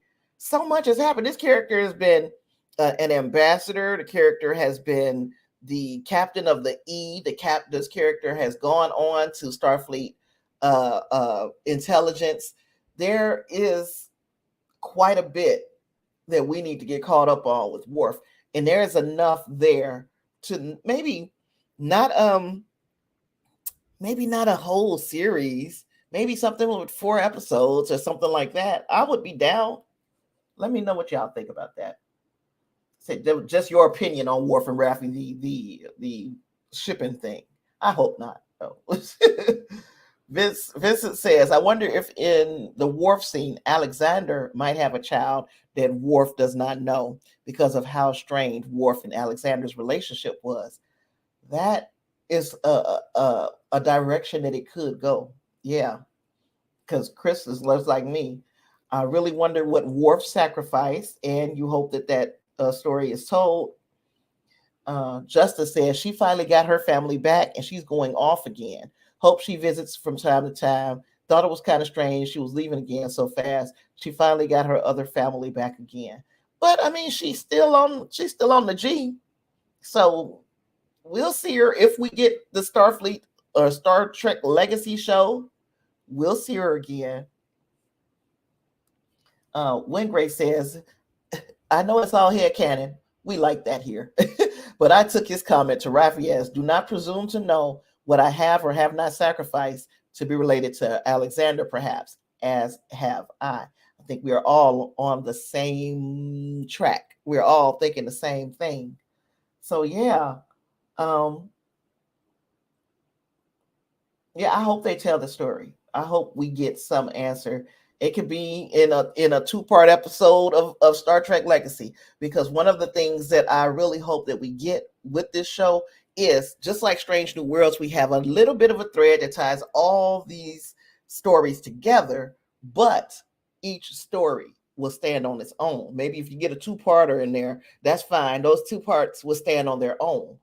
I don't want it to be a fully serialized uh, show, but I also don't want to lose the theme, that the hook that keeps us going from week to week. Because if you guys have watched my videos and listened to my commentary, you know that the biggest thing for me, what keeps me completely engaged, is speculating on what I think is going to happen next and telling a story in my head. And sometimes I'm just right. I hit the nail on the head. Sometimes my story would have been lame. I like what the directors did a whole hell of a lot better. It just depends on the season. So yeah, I would like that for Legacy. And that was me talking about Space Dock and how quickly they got that thing back up and running. I mean, I think that happened too fast. 1 year, I think it was too fast. You guys, if you could tell me or explain to me how you think it could have happened that quickly, leave it in the chat, because I want to know how we got Space Dock back up and running in less than a year. Reinhardt said, thing that gets me is we don't get to see Deanna and Will reunite with their daughter. Damn, is the budget that tight? Probably. But we have to believe that she's fine. She was on Earth and she's in Starfleet Academy. I don't reckon that they will be talking about going on vacation if they thought something had happened to their daughter. So, they like, our daughter's in a safe place. We going on vacation. We got an empty nest now, and we're going to start moving around like we got an empty nest. A Worf Paramount Plus movie would be great. I think so. Even, if they're going to give it like that, an hour and a half, 2 hour treatment, but I would really like to see maybe 2 episodes of Legacy. If we're getting that series, 2 episodes of Legacy in the first season talks about Worf doing this, and then maybe next season we get another 2-part episode of Worf doing something else. So it keeps Worf, number one, at the top of our minds. Number 2, keeps padding that episode count for Michael Dorr. And number 3, we have a story that moves forward, that we keep, it just keeps going until Worf, that story is completely told. Lynn Gray says, it seems like Terry tried to throw so many new components into this show just to give them pretty easy, loose threads to follow up on. There is quite a bit of dangles. They're like, hey, if you want to pull this string a little later, then here it is. I mean, even to that point where he said that's why he put the Kirk body in Daystrom Station. If somebody wants to go back to that character for whatever reason, here's a little thread for you to pull on, and then you can come back and we can, you can make a story around it.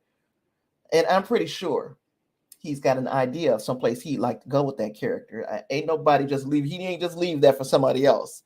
I think he's got an idea of a direction that he'd like to go in, and he just needs that Legacy. He needs to get that green lit. Chris says, I also thought maybe Worf sacrificed his relationship with Martok.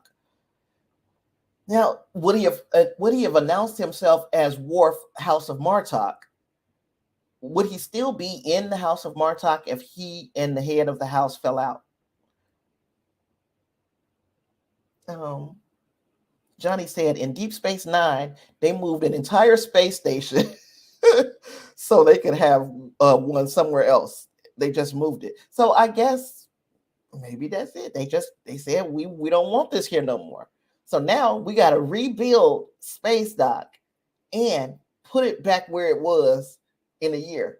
And y'all believe it can happen. So if y'all believe it can happen, I'm going to agree, because I don't have enough of a argument to say that it couldn't.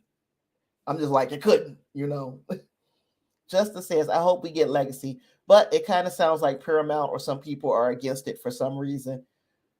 They want another series. It's just a matter of, because those movies will be fantastic. If you gave us a movie every 2 years, like that's what their plan is, that's fantastic.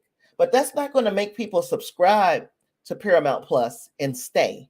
They'll pick up the subscription to watch the movie, and then they'll drop the subscription. But if you have this movie, which is what will, come on back, and you have a hell of a series that anchors people there, that keeps people there. So they need a new series, because they're about to get rid of Discovery after season 5. They need a new series. So the new series could very well be Star Trek Legacy, because they I forgot, we got Academy, Starfleet Academy coming too. But yeah, we got to have a series. Series is what's going to keep people subscribed to Paramount. A movie will make them watch it and disappear until the next movie. Yeah. Reinhardt said, Tasha, what's funny? One guy said they should just reboot The Next Generation and keep it going. I said, to be honest, do you know all these people are... But to say that, I don't think we should do that. And that's just me. I'm pretty sure there are hundreds, if not thousands, of people who think it would be a great idea to reboot The Next Generation. Just like we're seeing reimaginings of the original series characters and the such. So there may be people who want to see a reimagining of the original. Of TNG or Deep Space Nine or whatever. If that's the case, and they want to do that, so be it. So Bennett, I'm fine with it. I love Star Trek, but if we just keep going back to the well, because we can't let go of these characters who, let's be honest, this time we got a fantastic send-off. This is how you want to say goodbye to these characters. I'm not saying we'll never see you again. It's just that we'll never see you all together as one unit, one crew again. And I'm okay. I was fine. I'm fine with the way they ended things. It's more or less our own selfishness as a fandom that says, you know what, I can't let go of these characters, and I don't want to get to know any other characters. And if these characters don't act like those characters, it ain't Star Trek. That's not fair across the board. Number one, you want your writers, the team, the directors to be able to tell fresh stories, to be able to stretch their muscles, to create new characters. And if we keep going back to the same well, Star Trek stays in the same place just constantly. We don't see any growth. And who wants that? I know some people do, but I don't want that.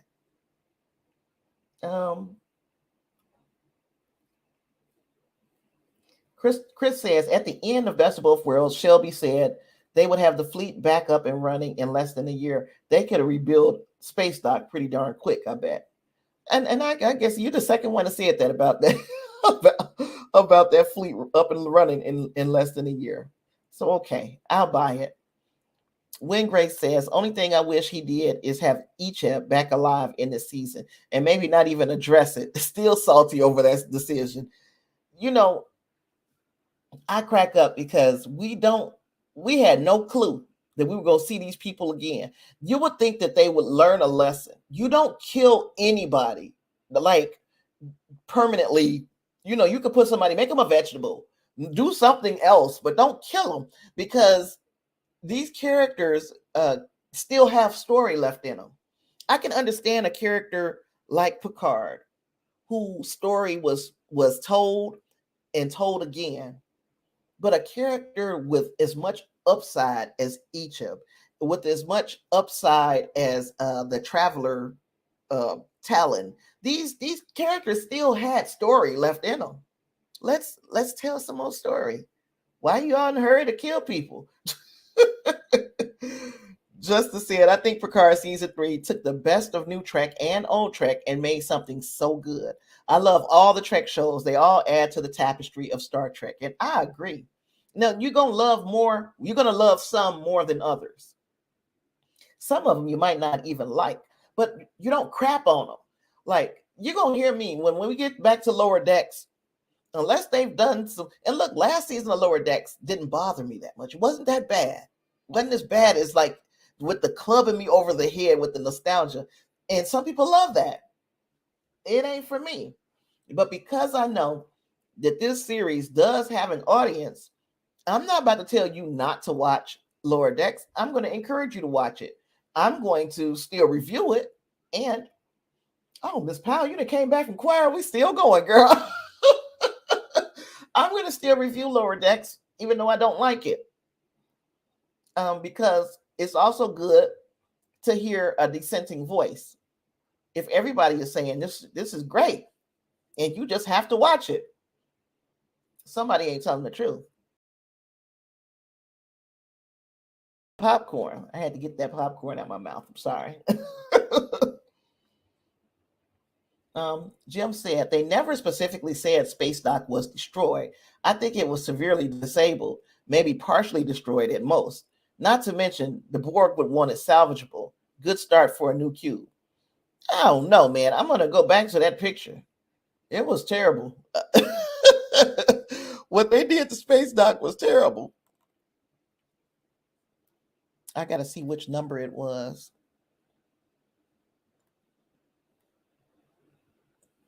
Yeah, it looked, that was number 38. Why, we had a lot of slides today. But do. I'm trying to find it. I don't know. Did it fall all the way to the ground? Because it looked like it was gone. Yeah. But like they said, you know, they were talking about having things back up and running in a year after Best of Both Worlds. So, and that was like, how many ships? 40 ships versus one Borg cube. That was a lot of ships to have back going in a year.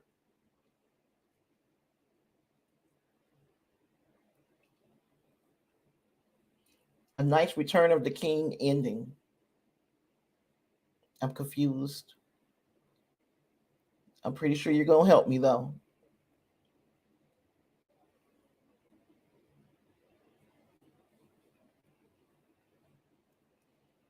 Miss Powell said that's been happening since TNG. It wasn't real Trek. Girl, you're so right. DS9 wasn't real Trek. No Trek was real Trek until the next Trek came out. So you can say, no, that was real Trek. This one ain't.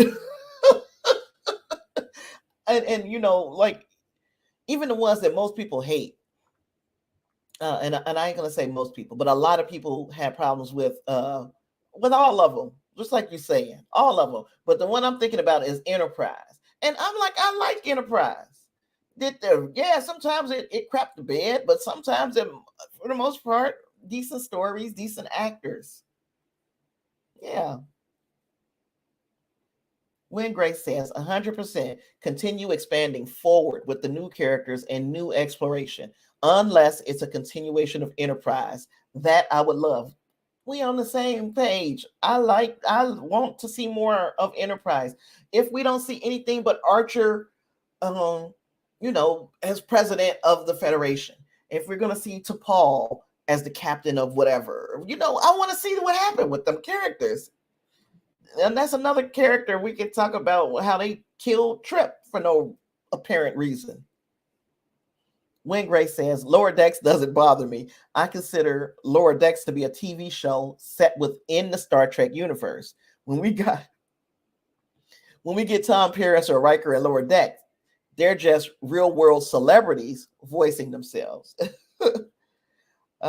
Ms. Powell said, Terry M said that Ro and Shelby weren't or may not be dead. And I can agree, because there was some, you didn't see either body, you didn't see no bodies. Even though I can't see how Shelby would have survived getting hit in the chest by 2 phasers, but it could happen. They gave each character an out. Ro had an empty space when communications went out, and Shelby just had phaser fire. She could survive. They said that the space dock shields had gone down. They never said evacuate space dock. Y'all don't see these pictures of the space dock. I mean, space dock looked tore up. Now,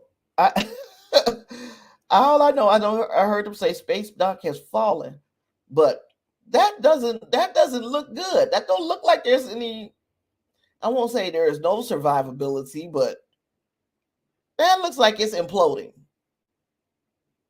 I could be wrong.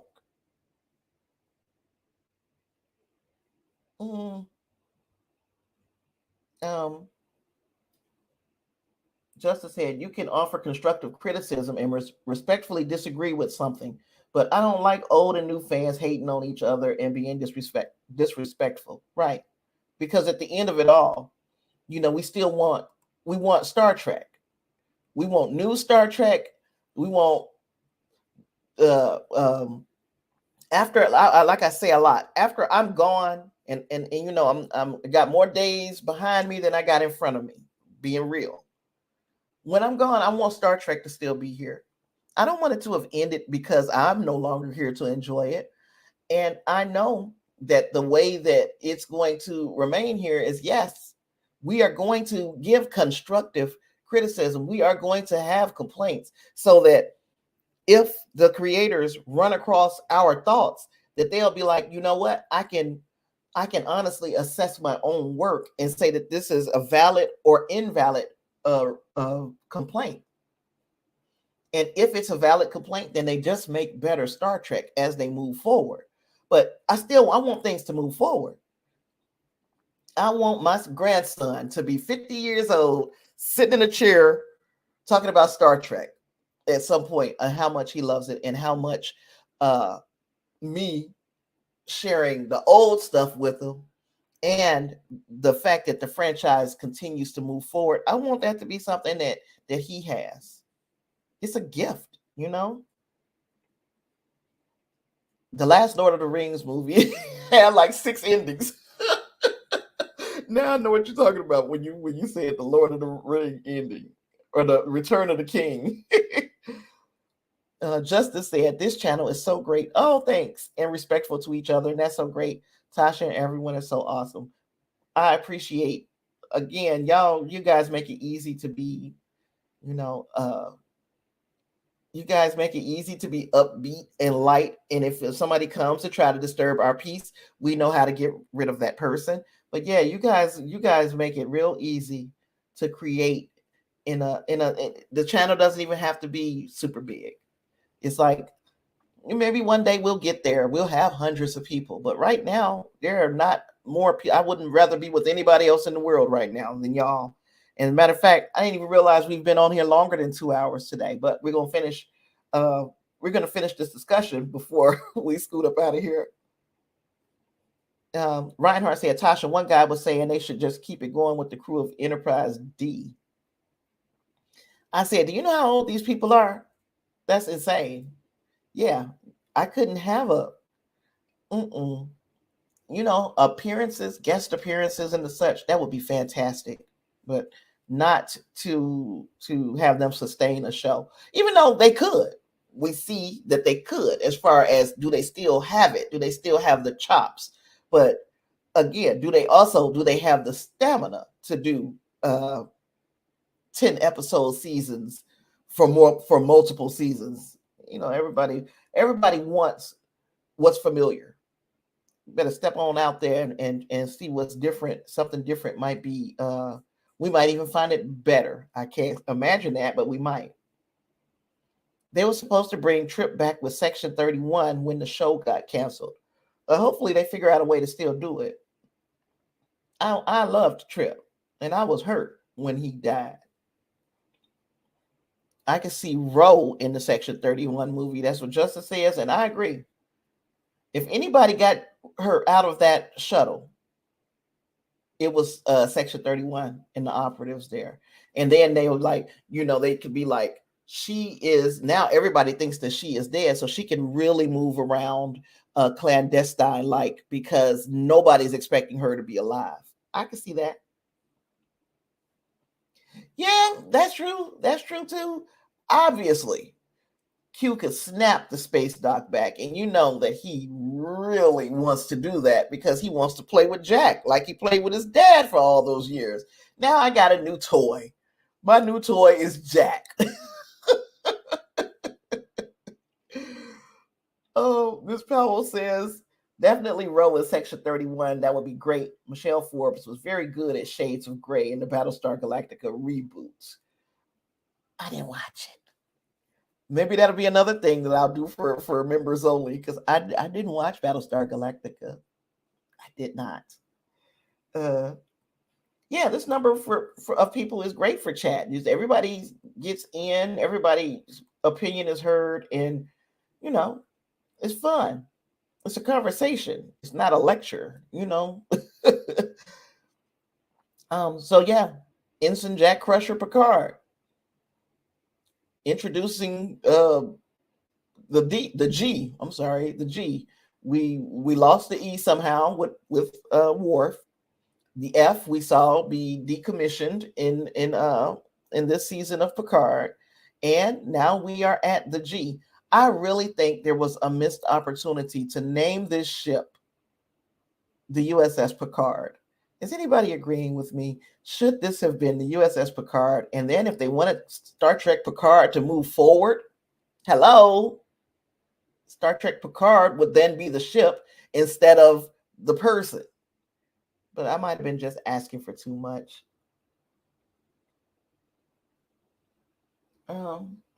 Reinhardt said it would make no sense because you have 2 admirals, 3 captains, and a commodore. Yeah, you actually have three admirals, because I think Riker got promoted too, didn't he? Didn't Riker became an admiral, Picard was an admiral, and Crusher is an admiral. Then you have the captains. Well, Data didn't have a rank, because remember, this was not the same Data. So that the Data that we saw on the bridge of the D had no rank, no insignia. So that one, that there's room for growth with that character. But yeah, like you said, there's a lot, and I think a lot of them should have been getting promoted because of the sacrifices that they made or were willing to make. So who knows if we even got what we got on that bridge right now. I don't know. Justin said, yes, Miss Powell, if Space Dock hit Earth, it's over for the planet. I agree. I missed that comment. Wingrace says, I don't know if John Delancey's son still acts, but I think it would be cool if Q Jr. became Jack's Q. That would be cool. Yeah. Yeah. It would be perfect. Because again, we know that these characters and these actors aren't going to live forever. But if you still want a Q, then you can bring the son back. David said Battlestar was an excellent series. Have the whole thing on DVD, great beginning and end. Space soap opera. Eventually, I guess I'm gonna have to watch it because like I said, members only content. I gotta start thinking now that I've got like several members to the channel and several patrons. I got to think of new rewards, and I think that would be a good one. Watching one of these, someone said, do the Orville, and I'm thinking, yeah, the Orville would probably be nice, and Battlestar Galactica maybe, and maybe if I can get HBO Max. So if my donations are up enough where I can count on donations to get HBO Max and the such, because like I said, I am very poor. But if I could count on those to get HBO Max, I could do Doctor Who, the new season with Shruti Gadwa. So yeah, y'all, but I'm pretty sure you guys will tell me. When Grace says, I thought it was going to be the Picard. Yeah, I did too, based on the reaction Patrick gave. I also feel the Titan got slightly dissed by losing his name. The Titan has a strong pedigree. Yes, they should have built a new ship. If they wanted to name name a ship the G, they should have built a new ship. That Titan should have remained the Titan. Terry said that the USS Picard was thought of, but he thought for going forward that they should have a current timeline Enterprise. And I guess I can see why you would want it, but couldn't you have both? Why would you only? I guess you want your adventures to be on the Enterprise. I don't know. Would love to see Shaw come back just to get really mad his ship got renamed. You're like, wow, I really like the Enterprise G. It looks an awful lot like the Titan. Who's going to tell him? Justin says, I wanted the USS Picard, but it would have been the capstone for Picard and the show. Also, Elnor should have been on the G. Yes, it would have been perfect. We still got it. We still have an opportunity for that. For Raffi to look through the annals of Starfleet and be like, now where is he at? We're gonna ask for him to be transferred over here. I would like that. Reinhardt said, yep, yes, Tasha, I agree on the name because the flagship of the Federation is always named Enterprise and is usually the most advanced model they have at that time. So you like the name being Enterprise as well? Like I said, what was they going to do? They was decommissioning the F. Didn't sound like they had no plans for no G. So what were they going to do when they decommissioned the F on Frontier Day? What were they going to do then? Oh, Ms. Pals, you might just talk me out of it, baby. Said Battlestar is good, but 9/11 grim. Nope, don't have to do it. Just be prepared for that. Nope. All I got to do is watch the news. There's enough grim on the news. Oh, thank you, Miss Powell, new Patreon member. I appreciate it. Goodness gracious, you guys are just showing me so much support, and I appreciate you guys. Justice says Battlestar was good and makes a lot of sense in the world that is unfolding. We're gonna have to. It's just like you're gonna put me on a scale. I don't want to be bummed out every week watching. I have, and I told you guys about my anxiety, but I also suffer from depression, general anxiety disorder, and depression. So I don't need nothing that's gonna push me into the annals of despair. I need to stay right where I'm at. I am medicated, so it's not like I'm just out here fighting the good fight without help. So that will always help. Maybe I'll be able to watch it if I'm thoroughly medicated. Doctor Who is going to be on Disney Plus now. You are correct.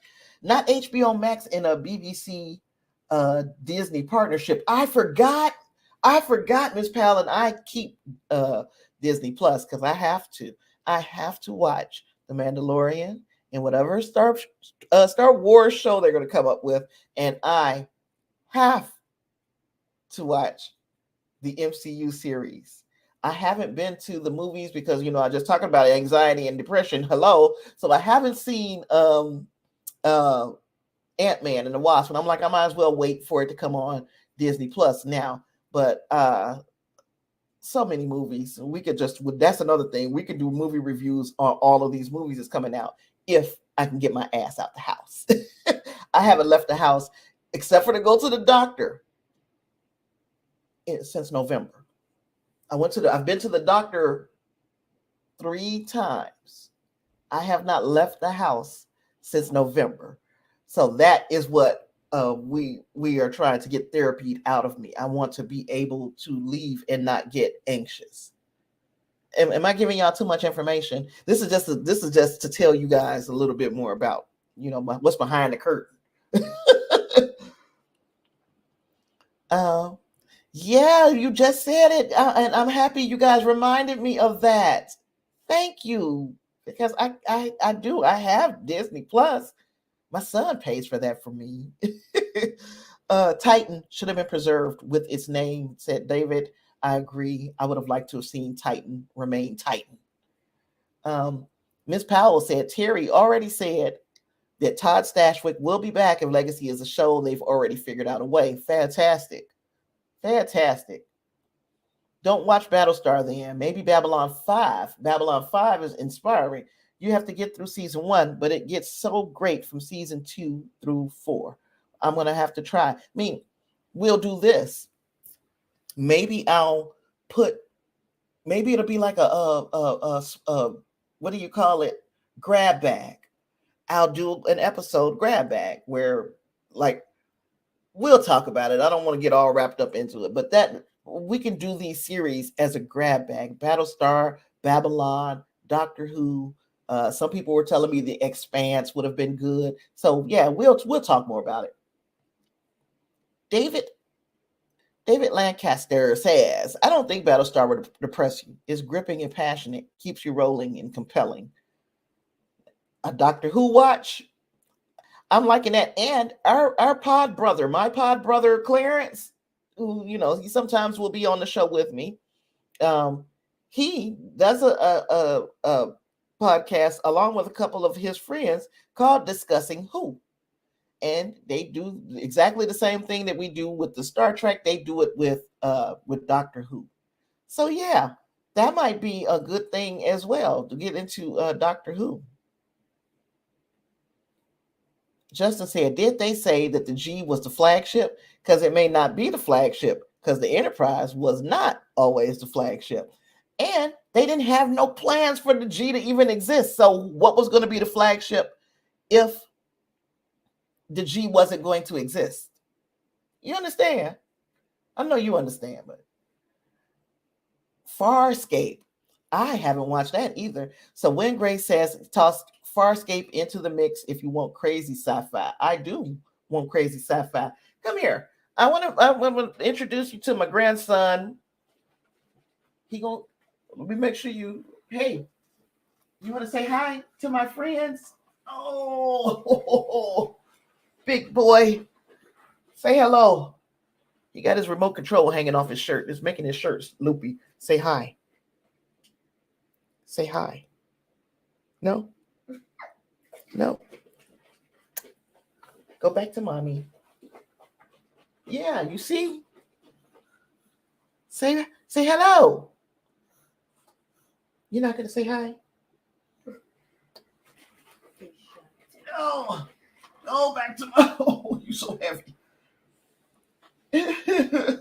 Oh, gosh. Oh, that's a heavy baby. Whew. Yeah, see you. See you later, alligator. After a while, crocodile. Bye, alligator. I like the G, though, but I do, too. Now, Ms. Powell said Babylon 5 has just been moved from HBO Max to a free streaming site, Tubi or Pluto, maybe. So I'll check to see which one that is, because I can do either of those, too. In TOS, Enterprise wasn't the flagship. Thank you, Ms. Powell. Oh, and thank you guys for appreciating the baby. Yes, that's Ashton. That's if you notice at the end of my videos, the first name of my executive producers is Ashton. And that's because He is what keeps me going. So that's what I'll be talking about when I say I want Star Trek to be around. He's up at 3 o'clock in the morning with me on Thursdays, even though I know he shouldn't be. I know this is irresponsible grandparenting, but he's up at 3 o'clock in the morning with me on Thursdays watching the new episodes. He don't know what he's paying attention. He doesn't know. He doesn't understand at all. But at some point, he's going to remember. This is going to become such a pattern or a routine that he's going to remember. Man, my crazy grandmama, she used to wake me up at such and such an hour to watch Star Trek. I can't wait. Justice said Babylon 5 would be a great watch. Tasha, hello to your family and grandchild. Thank you. I'm sure tell him that more people said hello to him. Wingray says, I only watched Babylon 5 for the first time 2 years ago. It was quite a ride. Well, I'm going to watch it. Babylon 5. What's the other one? We missing one. Stargate. Yeah. So, okay. We got Babylon 5, Stargate, Battlestar Galactica, Doctor Who, and Farscape. Is that everything? Because we can do, I guess I got time. I mean, I'm not in no big fat hurry. If y'all can hang out for a couple more minutes, I'm going to explain what I'm going to be doing starting this Tuesday. The first episode is going to be live on my channel. And I've already explained it to some people, and I'm going to explain it again. It's going to be called Trek by Numbers. So what I do is randomly pick a number from 1 to 7. And for instance, the first one I picked was 5. So that means that the episodes are going to be in season 5. Then I pick another random number from 1 to say 27. So the number that I picked randomly this time was 1. So 5-1 would be season 5's episode 1. And I'm going to watch every season 5 episode 1 of Star Trek there is, which there are only 3 right now. TNG, DS9, Voyager. I'm going to watch it in timeline order. We're going to do a review for each episode.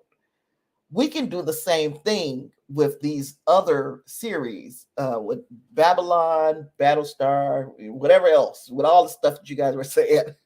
We could do it, but that would be members only, where we would do those reviews, and maybe even have a members only live stream, just one members only live stream once a month where we talk about all that shit, whatever y'all want to talk about. That ask me anything thing. So if you guys understood what I was just saying, I hope you guys understood it. Tell me if you think it would be a good idea to do that with those series as well. Let me know.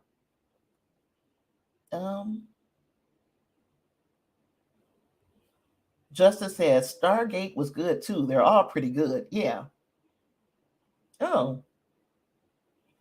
Wingray says, I thought the new Quantum Leap was decent, but it's not anywhere near these other classics.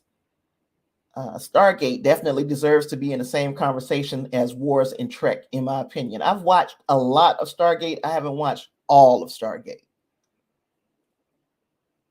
Yeah. That's a great idea for the per numbers stream. So we can do that for the members only. And then the Star Trek by numbers is going to be for everybody. But the members only stuff will be, some other stuff for y'all. And maybe what if we could come up with, if you guys are into the movies. So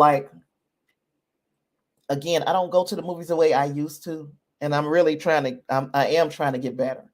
But if I can get to the movies as well, we can do we can review the movies that are in the theaters, because I do watch, and I'm not just MCU. I do DC. I love I can't wait to see, even though I know it's problematic, and I know a lot of people are saying you should boycott this movie. I'm going to see The Flash. Whether or not I have to wait till it comes on HBO Max or whatever, I'm going to see The Flash. I haven't seen Shazam yet, but I'm going to see The Flash, because that looks like it's going to be a heck of a reset. And who knows? They may, we'll see. And Guardians of the Galaxy and all the stuff that's coming out. It's a lot this year. A lot. David said they destroy most of Earth in the first episode of Battlestar Galactica. After that, it's survivor mode and character construction. That's what Ms. Powell means by 9/11. Okay, after the initial destruction, it's a lot of victories. Well, okay, I can live with that, I think. Just like I can live with this. We got Captain Seven, and she looked real comfortable in the chair.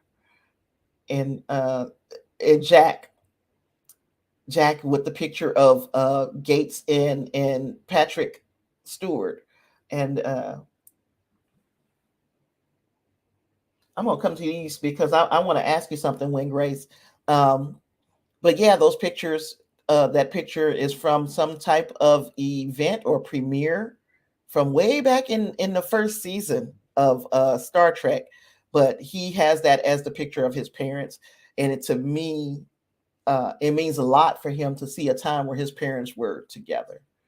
And then we see Q come back, and Q was going to harass Jack for the rest of his life, probably, or at least for the rest of his time while he's on the Enterprise. Q could not wait, probably could not wait for this new Enterprise to come on the scene. Like, oh shoot, now I get to mess with a whole nother Picard. Look at that. Ain't God good?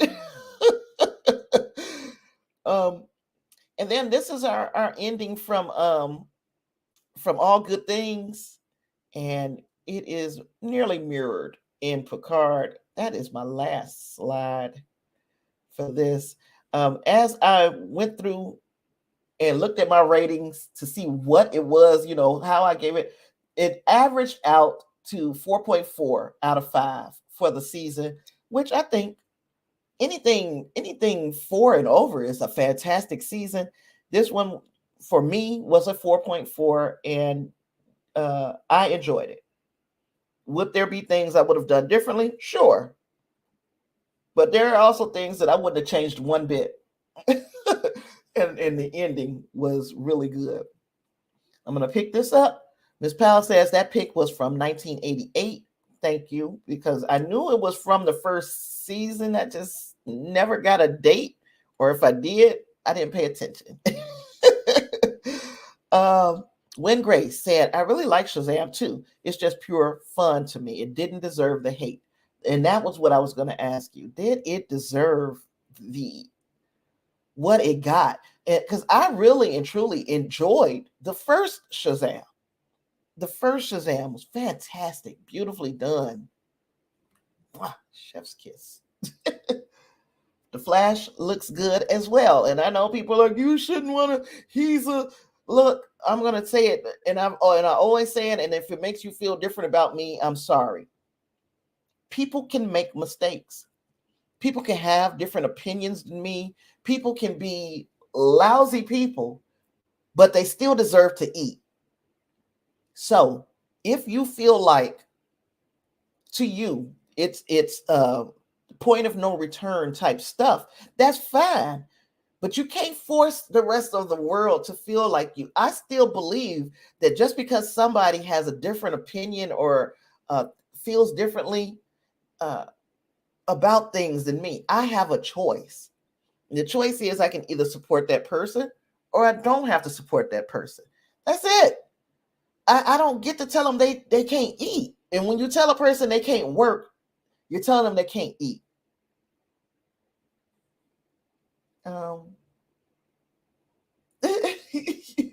Jim said, when Q showed up, I was like, wrong space wizard. We wanted Wesley. Oh, I forgot. Justin, where's Laris? She got stood up.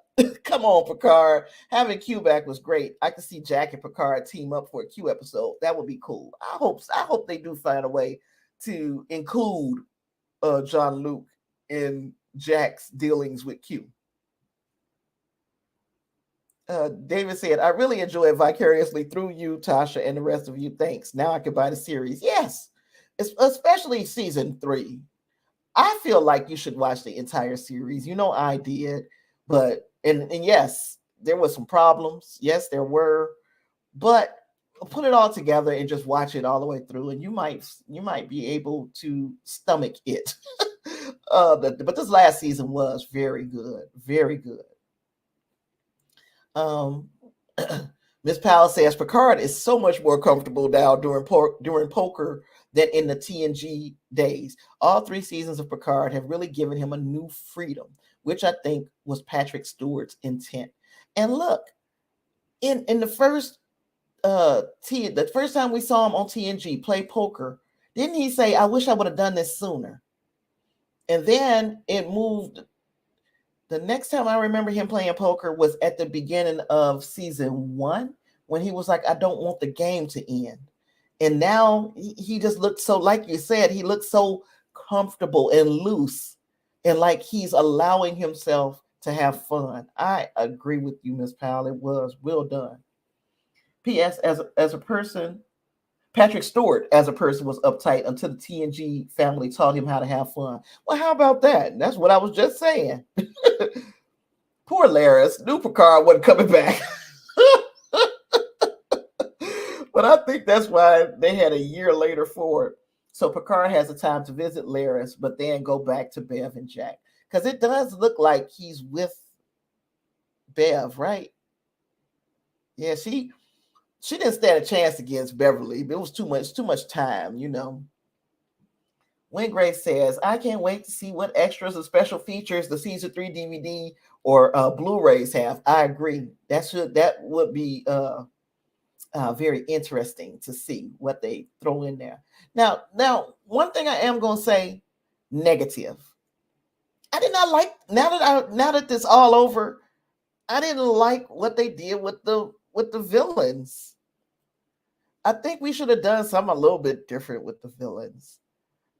I know that ain't what people want to hear right now. I did enjoy the season, but them villains, now that once you nerf what is her name? Vatic, and then the Borg Queen is gone. It's like we could have played around with Vatic for a couple more seasons, seasons of other things or whatever. And she could have showed up looking like anybody because she's a changeling. You get what I'm saying? She didn't have to be the same actress.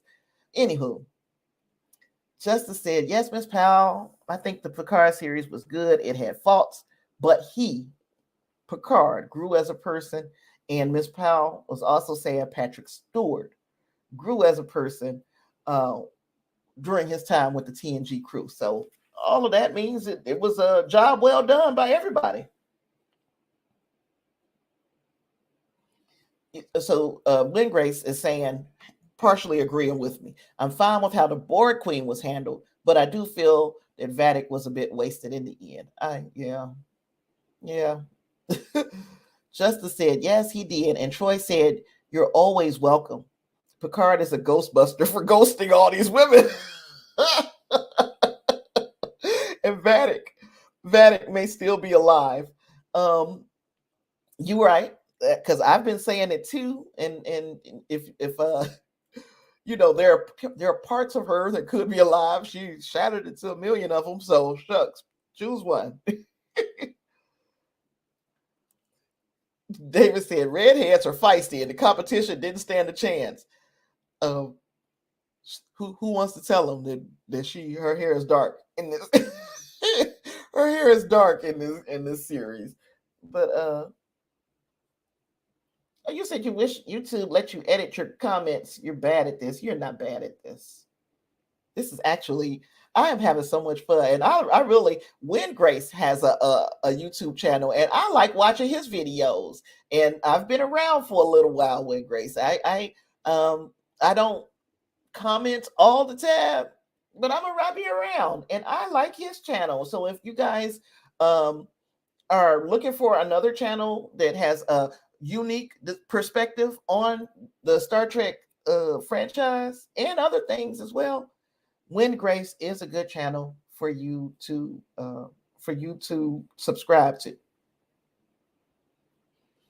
Reinhardt said somebody said something. Reinhardt must be at work. Reinhardt said somebody said something about Babylon 5. Now that's my jam right there. Well, fortunately, you are a member, and members will have access. When I get that nailed down in my head, how we gonna do it, I'll make an announcement sometime soon.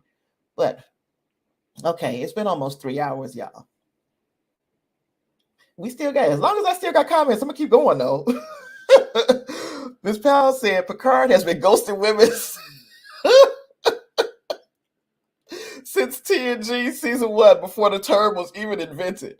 But I think that this enlightened Picard will visit or call Laris. I hope he did. I honestly hope that he got in contact with her as soon as they left that nebula, the writing system.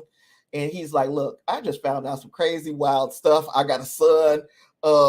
Half of Starfleet is compromised. There's a lot going on.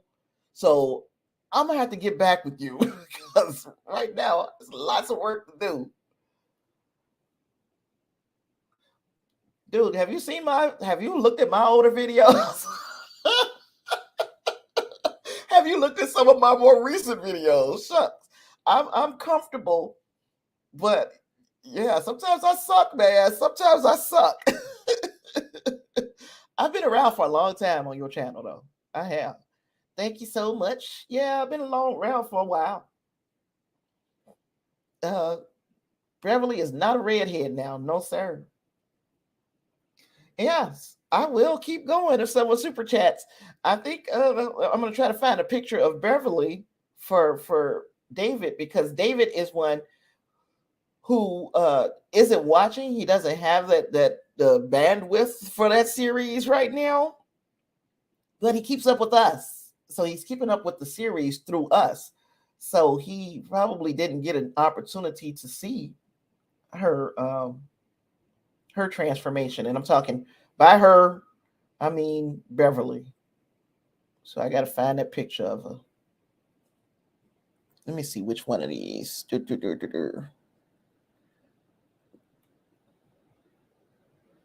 I don't have a close picture, so I'm going to have to do something else here.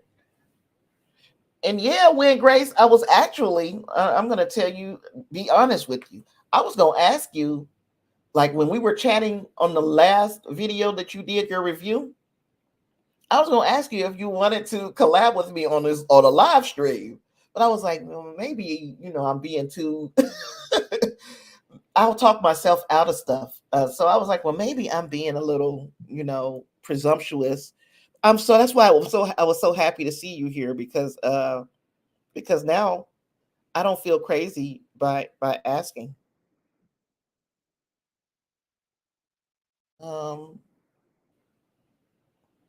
Let me see images.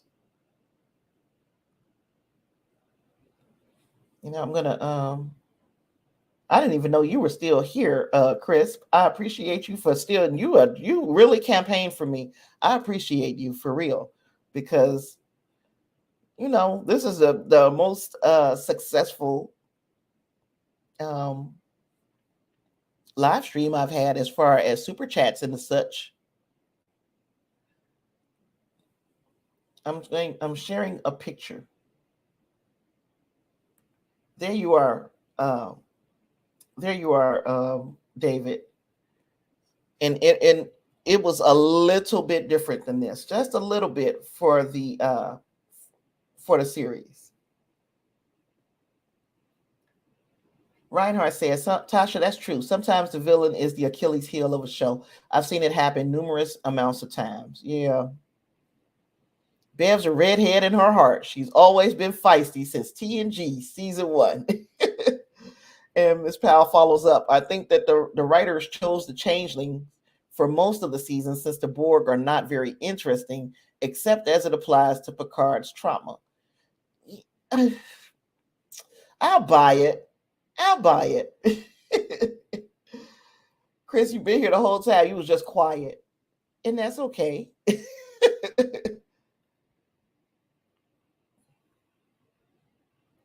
And I can't say that. I don't know that word. It's Italian slang. But I don't know. I can't say. I don't know how to pronounce it. When Grace says, I'm down to do a live stream. I've never done one, so I'm not even sure how to work that yet. Oh, shucks. With this thing that I'm using, which is StreamYard, all you need is a link. If you got your camera set up and all this, all you need is a link. And you just click the link and join my stream. They make it very easy. Very easy. So we can get together. Let's see. We'll get together and talk about this. Let me try to find a banner with my okay, so that banner right there has my email address down at the bottom there. So if you want to take the email address and then send me an email, so I'll have your email address, and then we can put our heads together, because honestly, this is the easiest way. The way I used to have to do live streams was freaking, it was a lot for me because I am technically retarded. That probably wasn't the right word. I know that's not PC. I am technically stupid. So, but this, all you got to be able to do is click a link. And that's really it. Have your camera and your and your mic set up. But we'll talk about it, because I do want to collaborate. I always love, number one, just the company, having somebody else to talk to as far as conversational while I'm waiting on comments to come in. And it used to be a whole lot worse, because now I've got a group of people. You all are very engaged and you are engaging. So you guys talk and you're engaged in what I'm saying. I used to be live streaming to maybe 2 people. And those 2 people wouldn't let me know who they were. They would just be watching, which is fine because that's how you build an audience. But boy, those were hard days, man. I am so glad that I have you guys now. So glad, because it's something just sitting and talking to yourself. And I've done it for a long time over a lot of different subjects. Listen, leave it at that. So that's it, y'all. I got to go and find dinner. I don't even know what I'm eating today. So I got to go and find out what I'm eating. And and you guys look for a video. Season 5, episode 1 of TNG, which is the second part of a 2-part episode, which it takes me to jump off a new series in the middle of some shit. So I'm going to be doing 5-1 of TNG. That one is Redemption Part 2. And I'm pretty sure that most of you guys know what the storyline is. But if not, you can watch Redemption Part 2 and then join me for my review and recap of that on Tuesday. With all that being said, I'm going to pick up Wynn Grace's favorite Crusher quote. If there's nothing wrong with me, maybe there's something wrong with the universe. That was before the ghost. That was before the ghost candle stuff. Oh, thank you, Ms. Powell. Thank you. And again, thank you for becoming a new patron. I truly appreciate y'all's support. I'm going to say bye. Live long and prosper. Peace.